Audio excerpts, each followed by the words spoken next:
ਬਾਣੀਆਂ ਸਿਰ ਬਾਣੀ।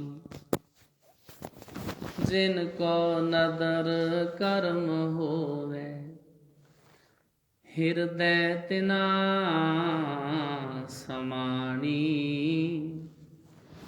ਪੀਵੋ ਅੰਮ੍ਰਿਤ ਸਦਾ ਰਹੋ ਹਰ ਰੰਗ,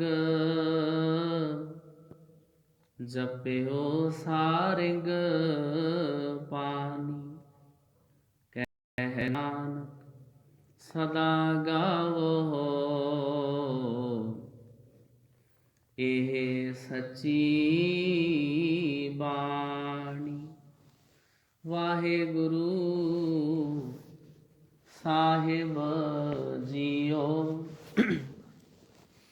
ਬਿਲਾਵਲ ਮਹੱਲਾ ਚੌਥਾ। ਅੰਤਰ ਪਿਆਸ ਉਠੀ ਪ੍ਰਭ ਕੇਰੀ, ਸੁਣ ਗੁਰ ਬਚਨ ਮਨ ਤੀਰ ਲਗਈਆ। ਮਨ ਕੀ ਬਿਰਥਾ ਮਨ ਹੀ ਜਾਣੈ, ਅਵਰ ਕੇ ਜਾਣੈ ਕੋ ਪੀਰ ਪਰਈਆ। ਅੰਤਰ ਪਿਆਸ ਉਠੀ ਪ੍ਰਭ ਕੇਰੀ, ਸੁਣ ਗੁਰ ਬਚਨ ਮਨ ਤੀਰ ਲਗਈਆ। ਮਨ ਕੀ ਬਿਰਥਾ ਮਨ ਹੀ ਜਾਣੈ, ਅਵਰ ਕੇ ਜਾਣੈ ਕੋ ਪੀਰ ਪਰਈਆ। ਰਾਮ ਗੁਰ ਮੋਹਨ ਮੋਹਿ ਮਨ ਲਈਆ। ਹਉ ਆਕਲ ਬਿਕਲ ਭਈ ਗੁਰ ਦੇਖੇ, ਹਉ ਲੋਟ ਪੋਟ ਹੋਏ ਪਈਆ। ਰਹਾਉ। ਵਾਹਿਗੁਰੂ ਜੀ ਕਾ ਖਾਲਸਾ, ਵਾਹਿਗੁਰੂ ਜੀ ਕੀ ਫਤਿਹ। ਮੇਰੀ ਪੀਰੀ ਦੇ ਮਾਲਕ ਛੇਵੇਂ ਪਾਤਸ਼ਾਹ ਧੰਨ ਧੰਨ ਸ੍ਰੀ ਗੁਰੂ ਹਰਗੋਬਿੰਦ ਸਾਹਿਬ ਜੀ ਮਹਾਰਾਜ, ਪਿਆਰ ਦੇ ਸਮੁੰਦਰ ਸ੍ਰੀ ਗੁਰੂ ਹਰਗੋਬਿੰਦ ਸਾਹਿਬ ਜੀ ਮਹਾਰਾਜ ਜੀ ਨੂੰ ਜੇ ਗੁਰੂ ਪਿਆਰਿਓ ਪਿਆਰ ਦੇ ਨਾਲ ਮਾਤਾ ਭਾਗ ਭਰੀ ਨੇ ਯਾਦ ਕੀਤਾ ਨਾ, ਕਸ਼ਮੀਰ ਦੇ ਵਿੱਚ, ਕਸ਼ਮੀਰ ਚੋਂ ਗੁਰਮੁਖ ਪਿਆਰੇ ਆਏ ਰਾਤ ਸੰਗਤ। ਮਾਤਾ ਸੀ ਭਾਗ ਭਰੀ, ਸਰੀਰ ਸੀ ਬਜ਼ੁਰਗ, ਉਹਦਾ ਪੁੱਤਰ ਗੁਰੂ ਜੀ ਦਾ ਪ੍ਰੇਮੀ ਸੀ। ਉਹਦੇ ਰਾਹੀਂ ਮਾਤਾ ਦੇ ਮਨ 'ਚ ਪਿਆਰ ਜਾਗਿਆ।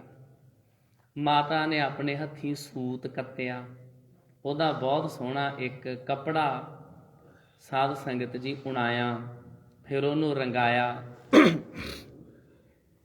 ਫਿਰ ਉਹਦੀ ਦਿਲੀ ਚਾਹਨਾ ਸੀ ਮੈਂ ਇਹ ਗੁਰੂ ਹਰਗੋਬਿੰਦ ਸਾਹਿਬ ਜੀ ਨੂੰ ਭੇਟਾ ਕਰਨਾ ਹੈ। ਪਰ ਗੁਰੂ ਹਰਗੋਬਿੰਦ ਸਾਹਿਬ ਜੀ ਤੇ ਬੈਠੇ ਹੋਏ ਸੀ ਅੰਮ੍ਰਿਤਸਰ ਸਾਹਿਬ, ਕਿੱਥੇ ਕਸ਼ਮੀਰ, ਕਿੱਥੇ ਅੰਮ੍ਰਿਤਸਰ ਸਾਹਿਬ। ਆਪਣੇ ਪੁੱਤਰ ਦੇ ਅੱਗੇ ਇੱਛਾ ਜ਼ਾਹਰ ਕੀਤੀ। ਪੁੱਤਰ ਨੇ ਕਿਹਾ ਮਾਤਾ ਬੜੀ ਮੁਸ਼ਕਲ ਹੈ, ਇੱਕ ਤੇ ਤੇਰਾ ਸਰੀਰ ਬਜ਼ੁਰਗ ਆ, ਦੂਸਰਾ ਰਸਤਾ ਬੜਾ ਉਬੜ ਖਾਬੜ ਹੈ, ਪਹਾੜੀ ਰਸਤਾ, ਅੱਜ ਵਾਂਗੂ ਪੱਕੇ ਰੋਡ ਨਹੀਂ ਸੀ ਬਣੇ ਹੋਏ। ਮਾਤਾ ਨਹੀਂ, ਇਹ ਤੇਰੀ ਇੱਛਾ ਬੜੀ ਮੁਸ਼ਕਲ ਪੂਰੀ ਹੋ ਸਕਦੀ ਆ, ਤੈਨੂੰ ਮੈਂ ਕਿਵੇਂ ਲੈ ਕੇ ਜਾਵਾਂ ਕਸ਼ਮੀਰ ਟੂ ਅੰਮ੍ਰਿਤਸਰ, ਬੜਾ ਮੁਸ਼ਕਲ ਆ। ਤੇਰੀ ਉਮਰ ਬੜੀ ਵੱਡੀ ਆ, ਬਜ਼ੁਰਗ ਸਰੀਰ ਆ, ਰਾਹ ਵਿੱਚ ਕੋਈ ਅਭੀ ਨਭੀ ਹੋ ਜਾਏਗੀ, ਸਾਨੂੰ ਮੁਸ਼ਕਲ ਹੋ ਜਾਏਗੀ। ਮਾਤਾ ਨੇ ਫਿਰ ਦੂਸਰਾ ਸੋਲੂਸ਼ਨ ਦੱਸਿਆ। ਮਾਤਾ ਭਾਗ ਭਰੀ ਕਹਿਣ ਲੱਗੀ, ਜੇ ਮੈਂ ਅੰਮ੍ਰਿਤਸਰ ਸਾਹਿਬ ਨਹੀਂ ਜਾ ਸਕਦੀ ਤੇ ਗੁਰੂ ਹਰਗੋਬਿੰਦ ਸਾਹਿਬ ਜੀ ਤੇ ਮੇਰੇ ਕੋਲ ਆ ਸਕਦੇ ਨੇ ਨਾ। ਮਾਤਾ ਨੇ ਇੱਕ ਬਹੁਤ ਸੋਹਣੀ ਚੌਂਕੀ ਦੇ ਉੱਤੇ ਉਹ ਗੁਰੂ ਸਾਹਿਬ ਨੂੰ ਭੇਟਾ ਕਰਨ ਵਾਲਾ ਕੱਪੜਾ ਰੱਖ ਲਿਆ। ਦਿਨ ਰਾਤ ਭਜਨ ਸਿਮਰਨ ਕਰਿਆ ਕਰਨਾ, ਸ੍ਰੀ ਗੁਰੂ ਹਰਗੋਬਿੰਦ ਸਾਹਿਬ ਜੀ ਮਹਾਰਾਜ ਨੂੰ ਯਾਦ ਕਰਿਆ ਕਰਨਾ। ਸਤਿਗੁਰੂ ਸੱਚੇ ਪਾਤਸ਼ਾਹ ਜੀ ਜਿਹੜੇ ਮੀਰੀ ਪੀਰੀ ਦੇ ਮਾਲਕ ਨੇ, ਜਿਹੜੇ ਸਾਰਿਆਂ ਨੂੰ ਦਾਤਾਂ ਬਖਸ਼ਿਸ਼ ਕਰਨ ਵਾਲੇ ਨੇ, ਕਸ਼ਮੀਰ ਦੇ ਵਿੱਚ ਉਸ ਮਾਤਾ ਜੀ ਦੇ ਕੋਲੋਂ ਉਹ ਖੱਦਰ ਦਾ ਬਣਿਆ ਹੋਇਆ ਕੱਪੜਾ ਲੈਣ ਵਾਸਤੇ ਗਏ। ਬਹੁਤ ਡਿਟੇਲ 'ਚ ਵੀ ਵੈਸੇ ਇਹ ਕਥਾ ਸਾਰੀ ਆਲਰੇਡੀ ਮੈਂ ਕਰ ਚੁੱਕਾ ਹਾਂ। 7-8 ਘੰਟੇ ਦੀ ਇਹ ਕਥਾ ਹੈ ਮਾਤਾ ਭਾਗ ਭਰੀ ਦੀ। ਰਹੋ ਵਿਚਾਰ। ਸ੍ਰੀ ਗੁਰੂ ਹਰਗੋਬਿੰਦ ਸਾਹਿਬ ਜੀ ਮਹਾਰਾਜ ਪਿਆਰ ਦੇ ਸਮੁੰਦਰ, ਉਹਨਾਂ ਦਾ ਇਹ ਪਾਵਨ ਪਵਿੱਤਰ ਅਸਥਾਨ ਜਿੱਥੇ ਅਸੀਂ ਸਾਰੇ ਜੋੜ ਮਿਲ ਬੈਠੇ ਹਾਂ, ਦਸਾਂ ਹੀ ਪਾਤਸ਼ਾਹੀਆਂ ਦੀ ਪਾਵਨ ਪਵਿੱਤਰ ਜੋਤ, ਧੰਨ ਧੰਨ ਸ੍ਰੀ ਗੁਰੂ ਗ੍ਰੰਥ ਸਾਹਿਬ ਜੀ ਮਹਾਰਾਜ। ਅੱਜ ਗੁਰੂ ਸਾਹਿਬ ਜੀ ਦਾ ਬਖਸ਼ਿਸ਼ ਕੀਤਾ ਹੋਇਆ ਹੁਕਮਨਾਮਾ ਸਾਹਿਬ ਸ੍ਰੀ ਗੁਰੂ ਗ੍ਰੰਥ ਸਾਹਿਬ ਜੀ ਮਹਾਰਾਜ ਜੀ ਦੇ ਪਾਵਨ ਅੰਗ ਨੰਬਰ 835 ਅਤੇ 36 ਦੇ ਉੱਤੇ ਸੁਭਾਇਮਾਨ ਹੈ। ਇਸ ਹੁਕਮਨਾਮਾ ਸਾਹਿਬ ਦੀਆਂ ਜਿਹੜੀਆਂ ਰਹਾਉ ਵਾਲੀਆਂ ਪੰਕਤੀਆਂ ਨੇ, ਸ਼ਬਦ ਦਾ ਉਹ ਕੇਂਦਰੀ ਭਾਵ, ਸ਼ਬਦ ਦਾ ਸੈਂਟਰਲ ਆਈਡੀਆ ਹਨ। ਪਹਿਲਾਂ ਅਸੀਂ ਰਹਾਉ ਵਾਲੀਆਂ ਪੰਕਤੀਆਂ ਨੂੰ ਸਮਝ ਲਈਏ, ਉਸ ਤੋਂ ਬਾਅਦ ਬਾਕੀ ਦੇ ਸ਼ਬਦ ਦੀ ਵਿਚਾਰ ਕਰਾਂਗੇ। ਬੜਾ ਪਿਆਰ ਵਾਲਾ, ਬਹੁਤ ਰਸ ਵਾਲਾ ਸ਼ਬਦ ਹੈ ਸ੍ਰੀ ਗੁਰੂ ਰਾਮਦਾਸ ਸਾਹਿਬ ਜੀ ਮਹਾਰਾਜ ਜੀ ਦਾ ਉਚਾਰਨ ਕੀਤਾ ਹੋਇਆ। ਬਹੁਤ ਸਾਧ ਸੰਗਤ ਜੀ ਪਿਆਰ ਵਾਲੇ ਸ਼ਬਦ ਇਸ ਹੁਕਮਨਾਮਾ ਸਾਹਿਬ ਦੇ ਵਿੱਚ ਆਏ ਨੇ। ਰਾਮ, ਰਾਮ ਰੱਬ ਦਾ ਨਾਮ ਆ, ਪਰਮਾਤਮਾ ਦਾ, ਜਿਹੜਾ ਸਾਰਿਆਂ ਦੇ ਵਿੱਚ ਰਮਿਆ ਹੋਇਆ। ਹੇ ਰਾਮ ਜੀ ਗੁਰ ਮੋਹਨ, ਗੁਰੂ ਜੋ ਕਿ ਮੋਹਨ ਹੈ। ਮੋਹਨ ਦਾ ਅਰਥ ਹੁੰਦਾ ਮਨ ਨੂੰ ਮੋਹ ਲੈਣ ਵਾਲਾ। ਜਿਹੜਾ ਗੁਰੂ ਮਨ ਨੂੰ ਮੋਹ ਲੈਂਦਾ ਹੈ, ਸਤਿਗੁਰੂ ਜੀ ਕਈਆਂ ਦੇ ਮਨ ਨੂੰ ਮੋਹ ਲੈਂਦੇ ਨੇ। ਜਿਹੜੇ ਗੁਰੂ ਸਾਹਿਬ ਜੀ ਨੂੰ ਵੇਖਦੇ ਨੇ ਉਹ ਮੋਹੇ ਜਾਂਦੇ ਹਨ। ਜਿਹਦੇ ਉੱਤੇ ਸਤਿਗੁਰੂ ਸੱਚੇ ਪਾਤਸ਼ਾਹ ਜੀ ਕਿਰਪਾ ਦ੍ਰਿਸ਼ਟੀ ਕਰਦੇ ਨੇ ਉਹਨੂੰ ਮੋਹ ਲੈਂਦੇ ਨੇ। ਉਹਦੇ ਹਿਰਦੇ ਵਿੱਚ ਪਿਆਰ ਦੀ ਚਿਣਗ ਪੈਦਾ ਕਰ ਦਿੰਦੇ ਨੇ। ਪਿਆਰ ਦਾ ਪਿਆਲਾ ਵੀ ਸਤਿਗੁਰੂ ਜੀ ਆਪ ਬਖਸ਼ਿਸ਼ ਕਰਦੇ। ਇਹ ਪਿਆਰ ਗੁਰੂ ਵਾਸਤੇ ਪੈਦਾ ਹੋਵੇ, ਸਾਡੇ ਆਪਣੇ ਵੱਸ ਦੀ ਬਾਤ ਨਹੀਂ ਹੈ। ਬਾਬਾ ਫਰੀਦ ਜੀ ਦਾ ਸ਼ਲੋਕ, ਵਿਆਖਿਆ ਨਹੀਂ ਕਰਦੇ ਫਿਰ ਸਮਾਂ ਬਹੁਤਾ ਲੱਗੇਗਾ, ਅਰਥ ਸਪਸ਼ਟ ਹੀ ਹਨ।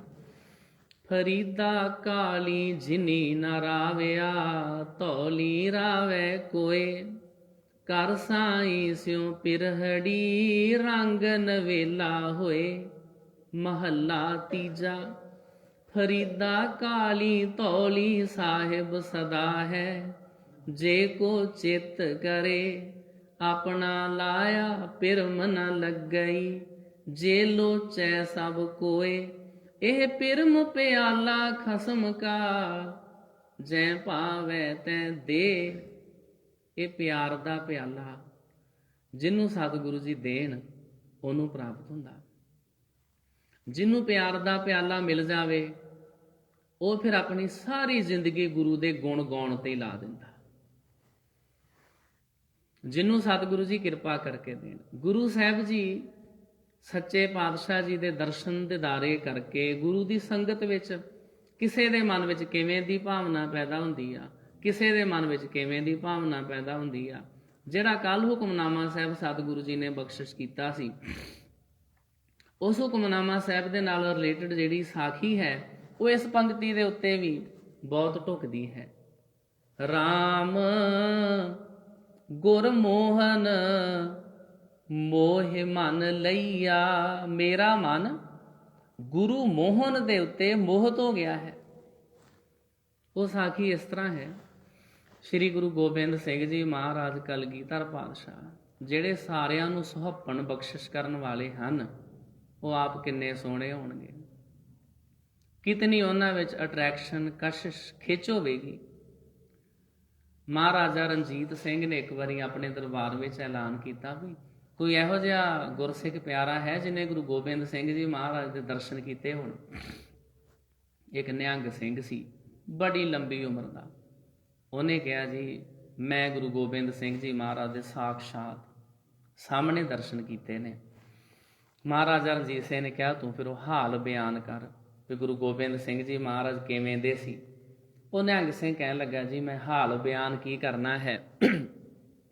ਸ੍ਰੀ ਗੁਰੂ ਗੋਬਿੰਦ ਸਿੰਘ ਜੀ ਮਹਾਰਾਜ ਦੇ ਚਿਹਰੇ ਦੇ ਉੱਤੇ ਇੰਨਾ ਨੂਰ ਸੀ, ਇੰਨਾ ਪ੍ਰਕਾਸ਼ ਸੀ ਵੀ ਉਹਨਾਂ ਦੇ ਚਿਹਰੇ ਵੱਲ ਤਾਂ ਵੇਖਿਆ ਹੀ ਨਹੀਂ ਸੀ ਜਾਂਦਾ। ਤੇ ਜੇ ਕੋਈ ਵੱਡੇ ਭਾਗਾਂ ਵਾਲੇ ਕਿਧਰੇ ਸਾਡਾ ਇਹ ਸਿਰ ਗੁਰੂ ਸਾਹਿਬ ਦੇ ਚਰਨਾਂ ਨੂੰ ਛੂਹ ਜਾਵੇ, ਇਸ ਤਰ੍ਹਾਂ ਲੱਗਦਾ ਸੀ ਜਿਵੇਂ ਸਰੀਰ ਵਿੱਚ ਇੱਕ ਝਰਨਾਟ ਛਿੜ ਗਈ ਹੋਵੇ। ਗੁਰੂ ਸਾਹਿਬ ਜੀ ਦੇ ਦਰਸ਼ਨ ਕੈਸੇ ਨੇ, ਇਹਦਾ ਬਿਆਨ ਕੀਤਾ ਹੀ ਨਹੀਂ ਜਾ ਸਕਦਾ। ਗੁਰੂ ਸਾਹਿਬ ਜੀ ਦੇ ਦਰਸ਼ਨ ਕਰਨ ਵਾਸਤੇ ਕਈ ਤਰ੍ਹਾਂ ਦੇ ਲੋਕ ਆਉਂਦੇ। ਇੱਕ ਦਿਨ ਇੱਕ ਔਰਤ, ਉਸ ਦਾ ਨਾਮ ਅਨੂਪ ਕੌਰ, ਜਿਹੜਾ ਅਨੂਪ ਸ਼ਬਦ ਆ ਇਹਦਾ ਅਰਥ ਹੁੰਦਾ ਜਿਹਦੀ ਉਪਮਾ ਨਾ ਕੀਤੀ ਜਾ ਸਕੇ। ਅਨੂਪ ਕੌਰ ਨਾਮ ਦੀ ਇੱਕ ਔਰਤ ਦਰਬਾਰ ਵਿੱਚ ਆਈ। ਸ੍ਰੀ ਗੁਰੂ ਗੋਬਿੰਦ ਸਿੰਘ ਜੀ ਮਹਾਰਾਜ ਚੜ੍ਹਦੀ ਜਵਾਨੀ ਦੇ ਵਿੱਚ ਹਨ। ਗੁਰੂ ਗੋਬਿੰਦ ਸਿੰਘ ਜੀ ਮਹਾਰਾਜ ਦੇ ਉੱਤੇ ਮੋਹਿਤ ਹੋ ਗਈ। ਬੇਨਤੀ ਕੀਤੀ, ਜੀ ਮੇਰੇ ਘਰ ਵਿੱਚ 5 ਸਿੰਘ ਆਣ ਕੇ ਗੁਰੂ ਸਾਹਿਬ ਜੀ ਤੁਹਾਡੇ ਸਮੇਤ ਪ੍ਰਸ਼ਾਦਾ ਛਕੋ। ਪ੍ਰਸ਼ਾਦਾ ਛਕਾਇਆ। 5 ਸਿੰਘਾਂ ਨੇ ਅਰਦਾਸ ਬੇਨਤੀ ਕੀਤੀ ਵੀ ਸਤਿਗੁਰੂ ਸੱਚੇ ਪਾਤਸ਼ਾਹ ਜੀ, ਜਿਸ ਭਾਵਨਾ ਨੂੰ ਮੁੱਖ ਰੱਖ ਕੇ ਬੀਬੀ ਅਨੂਪ ਕੌਰ ਨੇ ਗੁਰੂ ਕੇ ਸਿੰਘਾਂ ਨੂੰ ਪ੍ਰਸ਼ਾਦਾ ਛਕਾਇਆ ਹੈ, ਇਹ ਸਾਖੀ ਮੈਂ ਕੱਲ ਪੜ੍ਹੀ ਸੀ, ਤਾਂ ਉਹ ਭਾਵਨਾ ਸਤਿਗੁਰੂ ਸੱਚੇ ਪਾਤਸ਼ਾਹ ਜੀ ਪੂਰੀ ਕਰੋ, ਉਹਦੀਆਂ ਸ਼ੁਭ ਮਨੋਕਾਮਨਾਵਾਂ ਪੂਰੀਆਂ ਕਰੋ। ਸਿੰਘਾਂ ਨੇ ਸਾਧ ਸੰਗਤ ਜੀ ਚੂਲਾ ਪੜ੍ਹਿਆ। ਚੂਲਾ ਪੜ੍ਹਿਆ ਦਾ ਮਤਲਬ ਹੁੰਦਾ ਵੀ ਪ੍ਰਸ਼ਾਦਾ ਛਕਣ ਤੋਂ ਬਾਅਦ ਜਿਹੜੀ ਸੰਖੇਪ ਅਰਦਾਸ ਕਰੀਦੀ ਆ। ਅਰਦਾਸ ਕੀਤੀ, ਸਿੰਘ ਉੱਠ ਕੇ ਜਾਣ ਲੱਗੇ। ਅਨੂਪ ਕੌਰ ਨੇ ਕਿਹਾ, ਸਤਿਗੁਰੂ ਸੱਚੇ ਪਾਤਸ਼ਾਹ ਜੀ, ਮੇਰੀ ਕੋਈ ਦਿਲ ਵਿੱਚ ਭਾਵਨਾ ਹੈ, ਮੈਂ ਉਹ ਤੁਹਾਡੇ ਅੱਗੇ ਬਿਆਨ ਕਰਨਾ ਚਾਹੁੰਦੀ ਹਾਂ, ਪਰ ਮੇਰੇ ਮਨ ਵਿੱਚ ਇੱਕ ਸੰਗ ਪੈਦਾ ਹੁੰਦੀ ਹੈ, ਮੈਂ ਸਾਰਿਆਂ ਦੇ ਸਾਹਮਣੇ ਕਹਿ ਨਹੀਂ ਸਕਦੀ। ਅਗਰ ਤੁਸੀਂ ਮੇਰੇ ਨਾਲ ਆਓ। ਤੇ ਲਾਗੇ ਵਾਲੇ ਕਮਰੇ 'ਚ ਲਿਜਾ ਕੇ ਉਹਨੇ ਬੇਨਤੀ ਕੀਤੀ, ਸੱਚੇ ਪਾਤਸ਼ਾਹ ਜੀ, ਮੇਰੀ ਭਾਵਨਾ ਹੈ ਵੀ ਮੇਰੀ ਕੁੱਖ ਤੋਂ ਤੁਹਾਡੇ ਵਰਗਾ ਬੇਟਾ ਪੈਦਾ ਹੋਵੇ। ਇਹ ਸਾਖੀ ਹਰੀ ਸਿੰਘ ਨਲੂਆ ਜੀ ਦੇ ਜੀਵਨ ਵਿੱਚ ਵੀ ਸੇਮ ਇਸ ਤਰ੍ਹਾਂ ਦੀ ਆਉਂਦੀ ਹੈ। ਗੁਰੂ ਗੋਬਿੰਦ ਸਿੰਘ ਜੀ ਮਹਾਰਾਜ ਨੇ ਬਚਨ ਕੀਤਾ ਵੀ ਇਹ ਤੇ ਤੂੰ ਮੰਦ ਵਾਸ਼ਨਾ ਪ੍ਰਗਟ ਕਰਦੀ ਪਈ ਹੈ।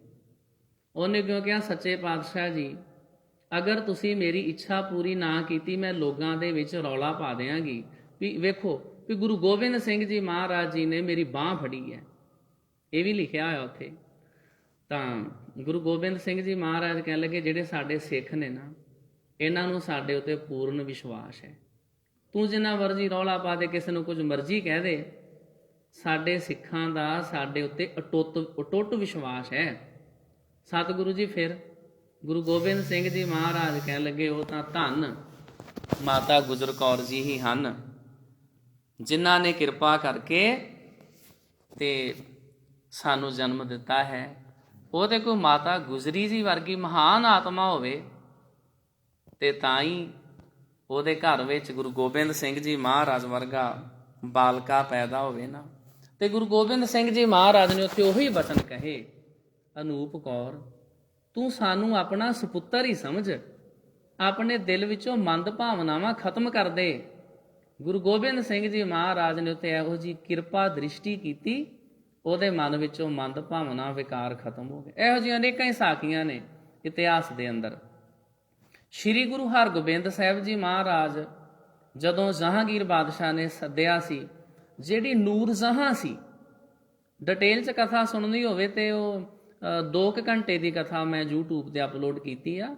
ਨੂਰ ਜਹਾਂ ਤੇ ਗੁਰੂ ਹਰਗੋਬਿੰਦ ਸਾਹਿਬ ਜੀ ਮਹਾਰਾਜ ਜੀ ਦਾ ਮਿਲਾਪ, ਤੇ ਉਹ ਗੁਰੂ ਸਾਹਿਬ ਜੀ ਨਾਲ ਕਿਹੜੇ-ਕਿਹੜੇ ਗੱਲਾਂ ਕਰਦੀ, ਕਿਹੜੇ-ਕਿਹੜੇ ਸਵਾਲ ਕਰਦੀ, ਗੁਰੂ ਹਰਗੋਬਿੰਦ ਸਾਹਿਬ ਜੀ ਮਹਾਰਾਜ ਉਹਨੂੰ ਕਿਹੜੇ-ਕਿਹੜੇ ਜਵਾਬ ਦਿੰਦੇ ਨੇ, ਉਹ ਵੀ ਇਤਿਹਾਸ ਵਿੱਚ ਜ਼ਿਕਰ ਆਇਆ। ਸ਼੍ਰੀ ਗੁਰੂ ਹਰਗੋਬਿੰਦ ਸਾਹਿਬ ਜੀ ਮਹਾਰਾਜ ਜੀ ਦੇ ਅੱਗੇ ਮਾਤਾ ਕੌਲਾਂ ਜੀ ਨੇ ਵੀ ਇਹੀ ਇੱਛਾ ਜ਼ਾਹਰ ਕੀਤੀ ਸੀ, ਸੱਚੇ ਪਾਤਸ਼ਾਹ ਜੀ, ਮੈਂ ਚਾਹੁੰਦੀ ਹਾਂ ਮੇਰਾ ਸੰਸਾਰ 'ਚ ਨਾਮ ਰਹਿ ਜਾਵੇ, ਮੇਰੀ ਕੁੱਖ ਤੋਂ ਵੀ ਕੋਈ ਬਾਲਕਾ ਪੈਦਾ ਹੋਵੇ। ਗੁਰੂ ਹਰਗੋਬਿੰਦ ਸਾਹਿਬ ਜੀ ਮਹਾਰਾਜ ਜੀ ਨੇ ਉਹਦੇ ਨਾਮ ਦੇ ਉੱਤੇ ਸ਼੍ਰੀ ਅੰਮ੍ਰਿਤਸਰ ਸਾਹਿਬ ਵਿਖੇ ਸਰੋਵਰ ਲਗਵਾ ਦਿੱਤਾ ਸੀ, ਕੌਲ ਸਰ, ਤੇ ਨਾਲੇ ਬਚਨ ਕੀਤਾ ਸੀ, ਦੁਨਿਆਵੀ ਪੁੱਤਰ ਇਤਿਆਦਕ, ਇਹਨਾਂ ਦਾ ਕੀ ਭਰੋਸਾ, ਕਈ ਤੇ ਪੁੱਤਰਾਂ ਤੋਂ ਵੀ ਪਛਤਾਉਂਦੇ ਨੇ, ਤੇਰਾ ਨਾਮ ਰਹਿੰਦੀ ਦੁਨੀਆ ਤੱਕ ਰਹੇਗਾ।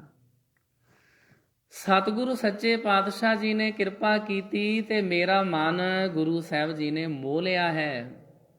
ਮੈਂ ਉਹਨੂੰ ਗੁਰੂ ਦੇ ਦਰਸ਼ਨ ਦਿਦਾਰੇ ਕਰ ਲਏ ਨੇ, ਹੋਰ ਮੇਰਾ ਕਿਸੇ ਪਾਸੇ ਧਿਆਨ ਨਹੀਂ ਜਾਂਦਾ। ਜਿੰਨੇ ਵੀ ਦੇਵੀਆਂ ਦੇਵਤੇ ਪੀਰ ਪੈਗੰਬਰ ਇਤਿਆਦਿਕ ਜੋ ਕੁਝ ਵੀ ਸਾਰੇ ਮੈਨੂੰ ਐਵੇਂ ਲੱਗਦੇ ਨੇ। ਸਗਲ ਦੁਆਰ ਕੋ ਛਾੜ ਕੇ ਗਹਿਓ ਤੁਹਾਰੋ ਦੁਆਰ, ਬਾਹੇ ਗਏ ਕੀ ਲਾਜ ਆਸ, ਗੋਬਿੰਦ ਦਾਸ ਤੁਹਾਰ। ਫਿਰ ਸਵਈਆ ਵੀ ਇਸ ਤਰ੍ਹਾਂ ਦਾ ਹੀ ਆ।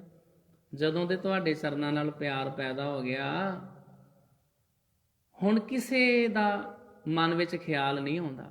ਪਾਏ ਗਏ ਜਬ ਤੇ ਤੁਮਰੇ ਤਬ ਤੇ ਕੋ ਆਂਖ ਤਰੇ ਨਹੀਂ ਆਨਿਓ, ਕਿਸੇ ਨੂੰ ਮੰਨਣਾ ਤੇ ਕੀ, ਕਿਸੇ ਨੂੰ ਆਪਣੀ ਅੱਖ ਥੱਲੇ ਵੀ ਨਹੀਂ ਲਿਆਈਦਾ। ਜਿਵੇਂ ਕਿਸੇ ਬੰਦੇ ਨਾਲ ਸਾਡੀ ਅਣਬਣ ਹੋਵੇ, ਲੜਾਈ ਝਗੜਾ ਹੋਵੇ, ਵੈਰ ਵਿਰੋਧ ਹੋਵੇ, ਕੋਈ ਦੂਸਰਾ ਬੰਦਾ ਉਹਦੀ ਕੋਈ ਗੱਲ ਕਰੇ ਵੀ ਫਲਾਣੇ ਨੂੰ ਜਾਣਦਾ ਹੈ, ਅਸੀਂ ਜਵਾਬ ਦੇਣੇ ਵੀ ਉਹਦੀ ਕੀ ਗੱਲ ਕਰਦੇ, ਉਹਦੇ ਵੱਲ ਤੇ ਮੈਂ ਵੇਖਦਾ ਵੀ ਨਹੀਂ। ਇਸ ਸਵਈਏ ਦਾ ਅਰਥ ਬਿਲਕੁਲ ਇਸ ਤਰ੍ਹਾਂ ਦਾ ਹੀ ਆ। ਕਿਸੇ ਹੋਰ ਦੇਵੀ ਦੇਵਤੇ ਦੀ ਗੱਲ ਕੀ ਕਰਦੇ ਹੋ, ਮੈਂ ਤੇ ਆਪਣੇ ਗੁਰੂ ਸਾਹਿਬ ਦੇ ਚਰਨਾਂ ਨਾਲ ਜੁੜਿਆ, ਕਿਸੇ ਨੂੰ ਮੰਨਣਾ ਤੇ ਕੀ, ਕੋਈ ਮੰਗਲਵਾਰ, ਵੀਰਵਾਰ, ਸ਼ਨੀਵਾਰ, ਮੈਂ ਕਿਸੇ ਹੋਰ ਦੇਵਤੇ ਨੂੰ ਮੰਨਣਾ ਕਿ, ਮੈਂ ਤੇ ਕਿਸੇ ਵੱਲ ਵੇਂਦਾ ਵੀ ਨਹੀਂ। ਇਹ ਅਰਥ ਹੈ ਇਸ ਸਵਈਏ ਦਾ। ਪਾਏ ਗਏ ਜਬ ਤੇ ਤੁਮਰੇ ਤਬ ਤੇ ਕੋ ਆਂਖ ਤਰੇ ਨਹੀਂ ਆਨਿਓ, ਰਾਮ ਰਹੀਮ ਪੁਰਾਨ ਕੁਰਾਨ ਅਨੇਕ ਕਹਿ ਮਤ। ਜਿੰਨੀਆਂ ਮਰਜ਼ੀ ਇਹ ਮਤਾਂ ਦੇਈ ਜਾਣ, ਰਾਮ ਰਹੀਮ ਪੁਰਾਨ ਕੁਰਾਨ ਅਨੇਕ ਕਹਿ ਮਤ ਏਕ ਨਾ ਮਾਨਿਓ। 18 ਪੁਰਾਣ, 4 ਵੇਦ ਤੇ 4 ਕਿਤਾਬਾਂ, ਅੰਜੀਲ, ਜੰਬੂਰ, ਤੋਰੇਤ, ਕੁਰਾਨ ਇਤਿਆਦਿਕ। ਦੂਸਰੇ ਧਾਰਮਿਕ ਗ੍ਰੰਥ ਜੋ ਮਰਜ਼ੀ ਕਹਿਣ, ਜਦੋਂ ਮੇਰੇ ਕੋਲ ਜਪਜੀ ਸਾਹਿਬ ਹੈਗਾ ਉਹ ਤੇ ਮੇਰੀ ਸਮਝ 'ਚ ਨਹੀਂ ਆਉਂਦਾ। ਮੈਂ ਹੋਰ ਕਿਸੇ ਦੀ ਸਿੱਖਿਆ ਨੂੰ ਕੀ ਕਰਨਾ ਹੈ। ਉਹ ਠੀਕ ਹੈ ਵੀ ਆਪਣੀ ਥਾਂ ਤੇ ਸਤਿਕਾਰਯੋਗ ਨੇ, ਆਪਣੇ ਪੈਰੋਕਾਰਾਂ ਨੂੰ ਉਹਨਾਂ ਨੇ ਬੜੀਆਂ ਮਹਾਨ ਅਤੇ ਸੋਹਣੀਆਂ ਸਿੱਖਿਆਵਾਂ ਦਿੱਤੀਆਂ ਨੇ, ਮੰਨਣ। ਮੇਰੇ ਕੋਲੋਂ ਤੇ ਗੁਰੂ ਨਾਨਕ ਸਾਹਿਬ ਜੀ ਦਾ ਇੱਕ ਓਂਕਾਰ ਨਹੀਂ ਮੰਨਿਆ ਜਾਂਦਾ, ਮੈਨੂੰ ਤੇ ਉਹੀ ਨਹੀਂ ਸਮਝ 'ਚ ਆਉਂਦਾ। ਪਾਏ ਗਏ ਜਬ ਤੇ ਤੁਮਰੇ ਤਬ ਤੇ ਕੋ ਆਂਖ ਤਰੇ ਨੀ ਆਨਿਓ, ਰਾਮ ਰਹੀਮ ਪੁਰਾਨ ਕੁਰਾਨ ਅਨੇਕ ਕਹਿ ਮਤ ਏਕ ਨਾ ਮਾਨਿਓ। ਸਿਮਰਤ ਭਾਵੇਂ 27 ਸਿਮਰਤੀਆਂ ਹੋਣ, ਸਿਮਰਤ ਸ਼ਾਸਤਰ ਭਾਵੇਂ 6 ਸ਼ਾਸਤਰ ਹੋਣ, ਸਿਮਰਤ ਸ਼ਾਸਤਰ ਵੇਦ ਸਭ ਹੈ ਬਹੁ ਭੇਦ ਕਹਿ ਹਮ ਏਕ ਨਾ ਜਾਣਿਓ। ਸ਼੍ਰੀ ਅਸਪਾਨ ਕਿਰਪਾ ਤੁਮਰੀ ਕਰ ਮੈਂ ਨਾ ਕਹਿਓ, ਸਭ ਤੋਹੇ ਬਖਾਨਿਓ। ਰਾਮ ਗੁਰ ਮੋਹਨ ਮੋਹੇ ਮਨ ਲਈਆ। ਮੇਰਾ ਮਨ ਗੁਰੂ ਸਾਹਿਬ ਜੀ ਨੇ ਮੋਹ ਲਿਆ ਹੈ। ਹਉ ਆਕਲ ਬਿਕਲ ਭਈ ਗੁਰ ਦੇਖੇ। ਮੈਂ ਤੇ ਗੁਰੂ ਸਾਹਿਬ ਜੀ ਦੇ ਦਰਸ਼ਨ ਦਿਦਾਰੇ ਕਰਕੇ ਤੇ ਆਕਲ ਬਿਕਲ ਵਿਆਕੁਲ ਇੱਕ ਚਾਹਨਾ ਮੇਰੇ ਮਨ 'ਚ ਪੈਦਾ ਹੋ ਗਈ ਆ, ਜਿਹਨੂੰ ਭਾਈ ਗੁਰਦਾਸ ਜੀ ਦਾ ਇੱਥੇ ਕਵਿੱਤ ਜਿਹੜਾ ਨਾ ਬਿਲਕੁਲ ਇਹਨਾਂ ਪੰਕਤੀਆਂ ਨਾਲ ਰਲਦਾ ਹੈ। ਦਰਸ਼ਨ ਦੇਖਤ ਹੀ ਸੁਧ ਕੀ ਨਾ ਸੁਧ ਰਹੀ, ਬੁੱਧ ਕੀ ਨਾ ਬੁੱਧ ਰਹੀ, ਮਤ ਮੈਂ ਨਾ ਮਤ ਹੈ। ਹੁਣ ਤੇ ਗੁਰੂ ਸਾਹਿਬ ਦੇ ਦਰਸ਼ਨ ਦਿਦਾਰੇ ਕਰਕੇ ਸਭ ਕੁਝ ਹੀ ਬਦਲ ਗਿਆ। ਗੁਰੂ ਸਾਹਿਬ ਜੀ ਨੇ ਇਹੋ ਜਿਹਾ ਮਨ ਦੇ ਉੱਤੇ ਪ੍ਰਭਾਵ ਪਾਇਆ, ਇਹੋ ਜਿਹਾ ਸ਼੍ਰੀ ਗੁਰੂ ਨਾਨਕ ਸਾਹਿਬ ਜੀ ਮਹਾਰਾਜ ਜੀ ਨੇ ਭਾਈ ਲਾਲੋ ਤਰਖਾਣ ਦਾ ਬੂਹਾ ਜਾ ਕੇ ਖੜਕਾਇਆ। ਕੋਈ ਆਸ ਹੀ ਨਹੀਂ ਸੀ ਵੀ ਮਹਾਰਾਜ ਵੀ ਆਪ ਆ ਜਾਣਗੇ। ਗੁਰੂ ਸਾਹਿਬ ਜੀ ਮਹਾਰਾਜ ਆਪ ਆ ਗਏ ਨੇ। ਉਹ ਦਰਵਾਜ਼ੇ ਦੇ ਅੱਗੇ ਆਣ ਕੇ ਖਲੋਤੇ ਨੇ। ਇੱਧਰੋਂ ਭਾਈ ਲਾਲੋ ਕਮਰੇ ਦੇ ਘਰ ਦੇ ਅੰਦਰ ਖਲੋਤਾ। ਉਹ ਸ਼੍ਰੀ ਗੁਰੂ ਨਾਨਕ ਸਾਹਿਬ ਜੀ ਮਹਾਰਾਜ ਦੇ ਦਰਸ਼ਨ ਦਿਦਾਰੇ ਕਰੀ ਜਾ ਰਿਹਾ। ਦਰਸ਼ਨ ਕਰਕੇ ਸਰਸ਼ਾਰ ਹੋ ਰਿਹਾ। ਦਰਸ਼ਨ ਕਰਕੇ ਉਹਨੂੰ ਸਾਰਾ ਕੁਝ ਹੀ ਭੁੱਲ ਗਿਆ ਵੀ ਮੇਰੇ ਇੰਨੇ ਵੱਡੇ ਭਾਗ ਜਾਗ ਪਏ ਵੀ ਮੇਰੇ ਵਰਗੇ ਗਰੀਬ ਦੇ ਘਰ ਸ਼੍ਰੀ ਗੁਰੂ ਨਾਨਕ ਸਾਹਿਬ ਜੀ ਮਹਾਰਾਜ ਆ ਗਏ ਨੇ। ਦਰਸ਼ਨ ਦਿਦਾਰੇ ਕਰੀ ਜਾਂਦਾ, ਦਰਸ਼ਨ ਕਰ ਕਰਕੇ ਰੱਜਦਾ ਹੀ ਨਹੀਂ। ਜਦੋਂ ਖਲੋਤਾ ਰਿਹਾ ਗੁਰੂ ਨਾਨਕ ਸਾਹਿਬ ਜੀ ਮਹਾਰਾਜ ਨੇ ਆਪ ਕਿਹਾ ਵੀ ਭਾਈ ਲਾਲੋ ਹੁਣ ਅੰਦਰ ਵੀ ਲੰਘਾ ਕਿ ਦਰਵਾਜ਼ੇ ਤੇ ਖਿਲਾਰੀ ਰੱਖੇਗਾ। ਸੱਚੇ ਪਾਤਸ਼ਾਹ ਜੀ ਆ ਜਾਓ, ਲੰਘ ਆਓ। ਅਲਾਣਾ ਹੀ ਮੰਜਾ ਡਿੱਠਾ ਸੀ, ਉੱਤੇ ਕੋਈ ਕੱਪੜਾ ਨਹੀਂ ਸੀ ਵਿਛਿਆ। ਸਤਿਗੁਰੂ ਸੱਚੇ ਪਾਤਸ਼ਾਹ ਉਹਦੇ ਤੇ ਬਹਿ ਗਏ। ਸੁੱਧ ਬੁੱਧ ਦਰਸ਼ਨ ਦੇਖਤ ਹੀ ਸੁੱਧ ਕੀ ਨਾ ਸੁੱਧ ਰਹੀ, ਬੁੱਧ ਕੀ ਨਾ ਬੁੱਧ ਰਹੀ, ਮਤ ਮੈਂ ਨਾ ਮਤ ਹੈ। ਬੈਠੇ ਰਹੇ। ਕੋਈ ਗੁਰੂ ਨਾਨਕ ਸਾਹਿਬ ਜੀ ਮਹਾਰਾਜ ਨੂੰ ਜਲ ਪਾਣੀ ਕੋ ਖਾਣ ਵਾਸਤੇ ਤੇ ਪਦਾਰਥ ਤਾਂ ਪੁੱਛੇ ਨਾ, ਜੇ ਪਹਿਲਾਂ ਆਪ ਰੱਜੇ, ਆਪ ਦੇ ਦਰਸ਼ਨ ਕਰ ਕਰਕੇ ਅਜੇ ਰੱਜਿਆ ਹੀ ਨਹੀਂ, ਫਿਰ ਗੁਰੂ ਆਪ ਸਾਹਿਬ ਜੀ ਮਹਾਰਾਜ ਮੰਗਦੇ ਆ ਵੀ ਭਾਈ ਲਾਲੋ ਕੁਝ ਛਕਣ ਵਾਸਤੇ ਕੋਈ ਜਲ ਇਤਿਆਦਿਕ ਛਕਾ। ਤੇ ਭਾਈ ਲਾਲੋ ਫਿਰ ਮਹਾਰਾਜ ਜੀ ਨੂੰ ਕੋਦਰੇ ਦੀ ਰੋਟੀ ਪੇਸ਼ ਕਰ ਦਿੰਦਾ। ਇਹ ਹੈ ਇਸ ਪੰਕਤੀ ਦਾ ਅਰਥ। ਹਉ ਆਕੁਲ ਬਿਕਲ ਪਈ ਗੁਰ ਦੇਖੇ, ਹਉ ਲੋਟ ਪੋਟ ਹੋਏ ਪਈਆ। ਮੈਂ ਤੇ ਮਹਾਰਾਜ ਜੀ ਦੇ ਦਰਸ਼ਨ ਦਿਦਾਰੇ ਕਰਕੇ ਅੰਮ੍ਰਿਤ ਬਾਣੀ ਨੂੰ ਸਮਝ ਕੇ ਹਿਰਦੇ 'ਚ ਗੁਰੂ ਜੀ ਦੇ ਉਪਦੇਸ਼ ਵਸਾ ਕੇ ਹੁਣ ਮੈਂ ਲੋਟ ਪੋਟ ਹੋ ਗਈ ਹਾਂ। ਹੁਣ ਮੈਨੂੰ ਕਿਸੇ ਦੀ ਕੋਈ ਪਰਵਾਹ ਨਹੀਂ ਰਹੀ। ਲੋਟ ਪੋਟ ਇਹ ਸ਼ਬਦ ਕਿੱਥੇ ਵਰਤਦੇ? ਜਦੋਂ ਕੋਈ ਬੰਦਾ ਰੱਜ ਕੇ ਨਸ਼ਾ ਕਰ ਲਵੇ ਨਾ, ਕੋਈ ਰੱਜ ਕੇ ਸ਼ਰਾਬ ਪੀ ਲਵੇ, ਉਹਦੇ ਦਿਮਾਗ ਤੇ ਇਹੋ ਜਿਹਾ ਅਸਰ ਕਰਦੀ, ਉਹ ਬੰਦਾ ਲੋਟ ਪੋਟ ਹੋ ਕੇ ਡਿੱਗ ਜਾਂਦਾ।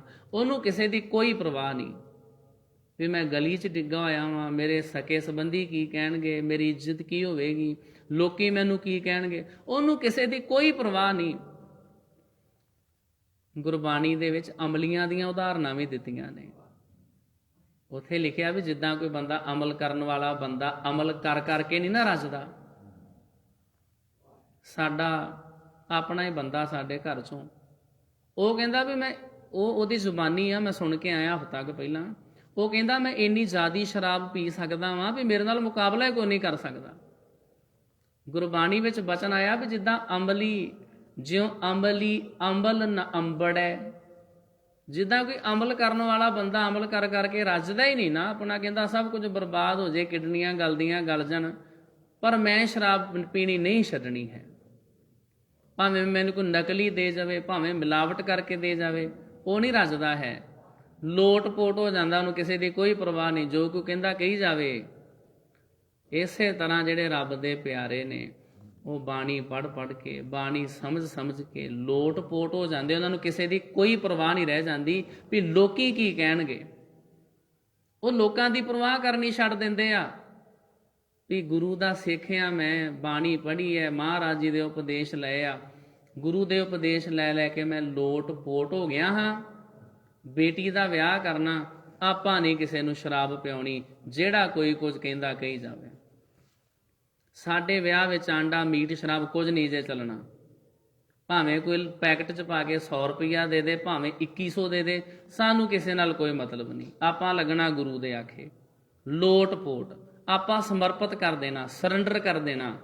ਇਹਨੂੰ ਸਮਝਣ ਵਾਸਤੇ ਇੱਕ ਹੋਰ ਸ਼ਬਦ ਸੁਣੋ, ਦੇਵ ਗੰਧਾਰੀ ਅਬ ਹਮ ਚਲੀ ਠਾकुर ਪਹਿਹਾਰ, ਜਬ ਹਮ ਸ਼ਰਨ ਪ੍ਰਭੂ ਕੀ ਆਈ, ਰਾਖ ਪ੍ਰਭੂ ਭਾਵੇਂ ਮਾਰ। ਰਹਾਓ ਲੋਕਨ ਕੀ ਚਤੁਰਾਈ ਉਪਮਾ, ਤੇ ਬੈਸੰਤਰ ਜਾਰ। ਲੋਕਾਂ ਦੀਆਂ ਵਡਿਆਈਆਂ ਉਹ ਮੈਂ ਅੱਗ 'ਚ ਸਾੜ ਦਿੱਤੀਆਂ, ਆਪਾਂ ਨੂੰ ਕਿਸੇ ਦੀ ਕੋਈ ਪਰਵਾਹ ਨਹੀਂ ਹੈ। ਲੋਗਨ ਕੀ ਚਤੁਰਾਈ ਉਪਮਾ, ਤੇ ਬੈਸੰਤਰ ਜਾਰ। ਕੋਈ ਭਲਾ ਕਹੋ ਭਾਵੇਂ ਬੁਰਾ ਕਹੋ, ਹਮ ਤਨ ਦਿਓ ਹੈ ਢਾਰ। ਜੋ ਆਵਤ ਸ਼ਰਨ ਠਾकुर ਪ੍ਰਭ ਤੁਮਰੀ, ਤਿਸ ਰਾਖੋ ਕਿਰਪਾ ਧਾਰ। ਜਨ ਨਾਨਕ ਸ਼ਰਨ ਤੁਮਾਰੀ ਹਰ ਜੀਓ, ਰਾਖੋ ਲਾਜ ਮੁਰਾਰ। ਹੋਂ ਆਕਲ ਬਿਕਲ ਭਈ ਗੁਰ ਦੇਖੇ, ਹੋਂ ਲੋਟ ਪੋਟ ਹੋਏ ਪਈਆ।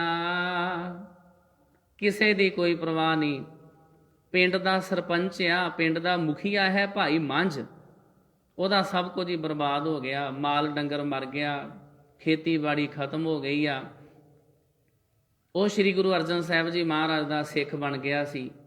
ਉਹਦੇ ਘਰ ਦੇ ਵਿੱਚ ਪੀਰਖਾਨਾ ਹੁੰਦਾ ਸੀ। ਪੀਰਖਾਨਾ ਇੱਕ ਤੇ ਹੁੰਦਾ ਨਾ ਵੀ ਵੀਰਵਾਰ ਵਾਲੇ ਦਿਨ ਕਿਤੇ ਬਾਹਰ ਜਾ ਕੇ ਤੇਲ ਪਾਉਣਾ, ਉਹਨੇ ਘਰੇ ਬਣਾ ਲਿਆ ਸੀ ਵੀ ਕੌਣ ਏਡੀ ਦੂਰ ਜਾਵੇ, ਘਰੇ ਬਣਾ ਲਓ। ਉਹ ਜ਼ਿਆਦਾ ਹੀ ਪਿਆਰਾ ਸੀ ਨਾ। ਜਿਹੜਾ ਬੰਦਾ ਜ਼ਿਆਦਾ ਪਿਆਰਾ ਹੋਵੇ ਉਹ ਘਰੇ ਹੀ ਸਾਰਾ ਪ੍ਰਬੰਧ ਕਰ ਲੈਂਦਾ। ਜਿਹੜੇ ਗੁਰਬਾਣੀ ਦੇ ਜ਼ਿਆਦਾ ਪਿਆਰੇ ਆ ਉਹ ਮਹਾਰਾਜ ਜੀ ਦੀਆਂ ਪੋਥੀਆਂ ਫਿਰ ਘਰੇ ਹੀ ਰੱਖ ਲੈਂਦੇ ਆ, ਘਰੇ ਪੜ੍ਹਦੇ ਰਹਿੰਦੇ। ਜਿਹੜਾ ਭਾਈ ਮੰਝ ਸੀ ਨਾ, ਇਹ ਸਖੀ ਸਰਵਰ ਦਾ ਇੰਨਾ ਪਿਆਰਾ ਬਣ ਗਿਆ, ਉਹਨੇ ਘਰੇ ਹੀ ਪੀਰਖਾਨਾ ਬਣਾ ਲਿਆ। ਘਰੇ ਉਹਨੇ ਕਬਰ ਬਣਾ ਲਈ। ਲੋਕਾਂ ਨੇ ਉਹਦੇ ਘਰ ਵੀਰਵਾਰ ਵਾਲੇ ਦਿਨ ਤੇਲ ਪਾਉਣ ਆਇਆ ਕਰਨਾ, ਚੂਰੀ ਕੁੱਟ ਕੇ ਲਿਆਇਆ ਕਰਨੀ, ਉਹਨੇ ਜ਼ਮੀਨ ਨੂੰ ਤਪਾ ਕੇ ਮਿੱਠਾ ਰੋਟ ਪਕਾਇਆ ਕਰਨਾ, ਫਿਰ ਸਾਰਿਆਂ 'ਚ ਵੰਡਿਆ ਕਰਨਾ। ਲੋਕਾਂ ਵਿੱਚ ਉਹਦਾ ਬੜਾ ਸਤਿਕਾਰ ਪੀਏ। ਤੇ ਸਖੀ ਸਰਵਰ ਦਾ ਬਹੁਤ ਵੱਡਾ ਪੁਜਾਰੀ ਆ।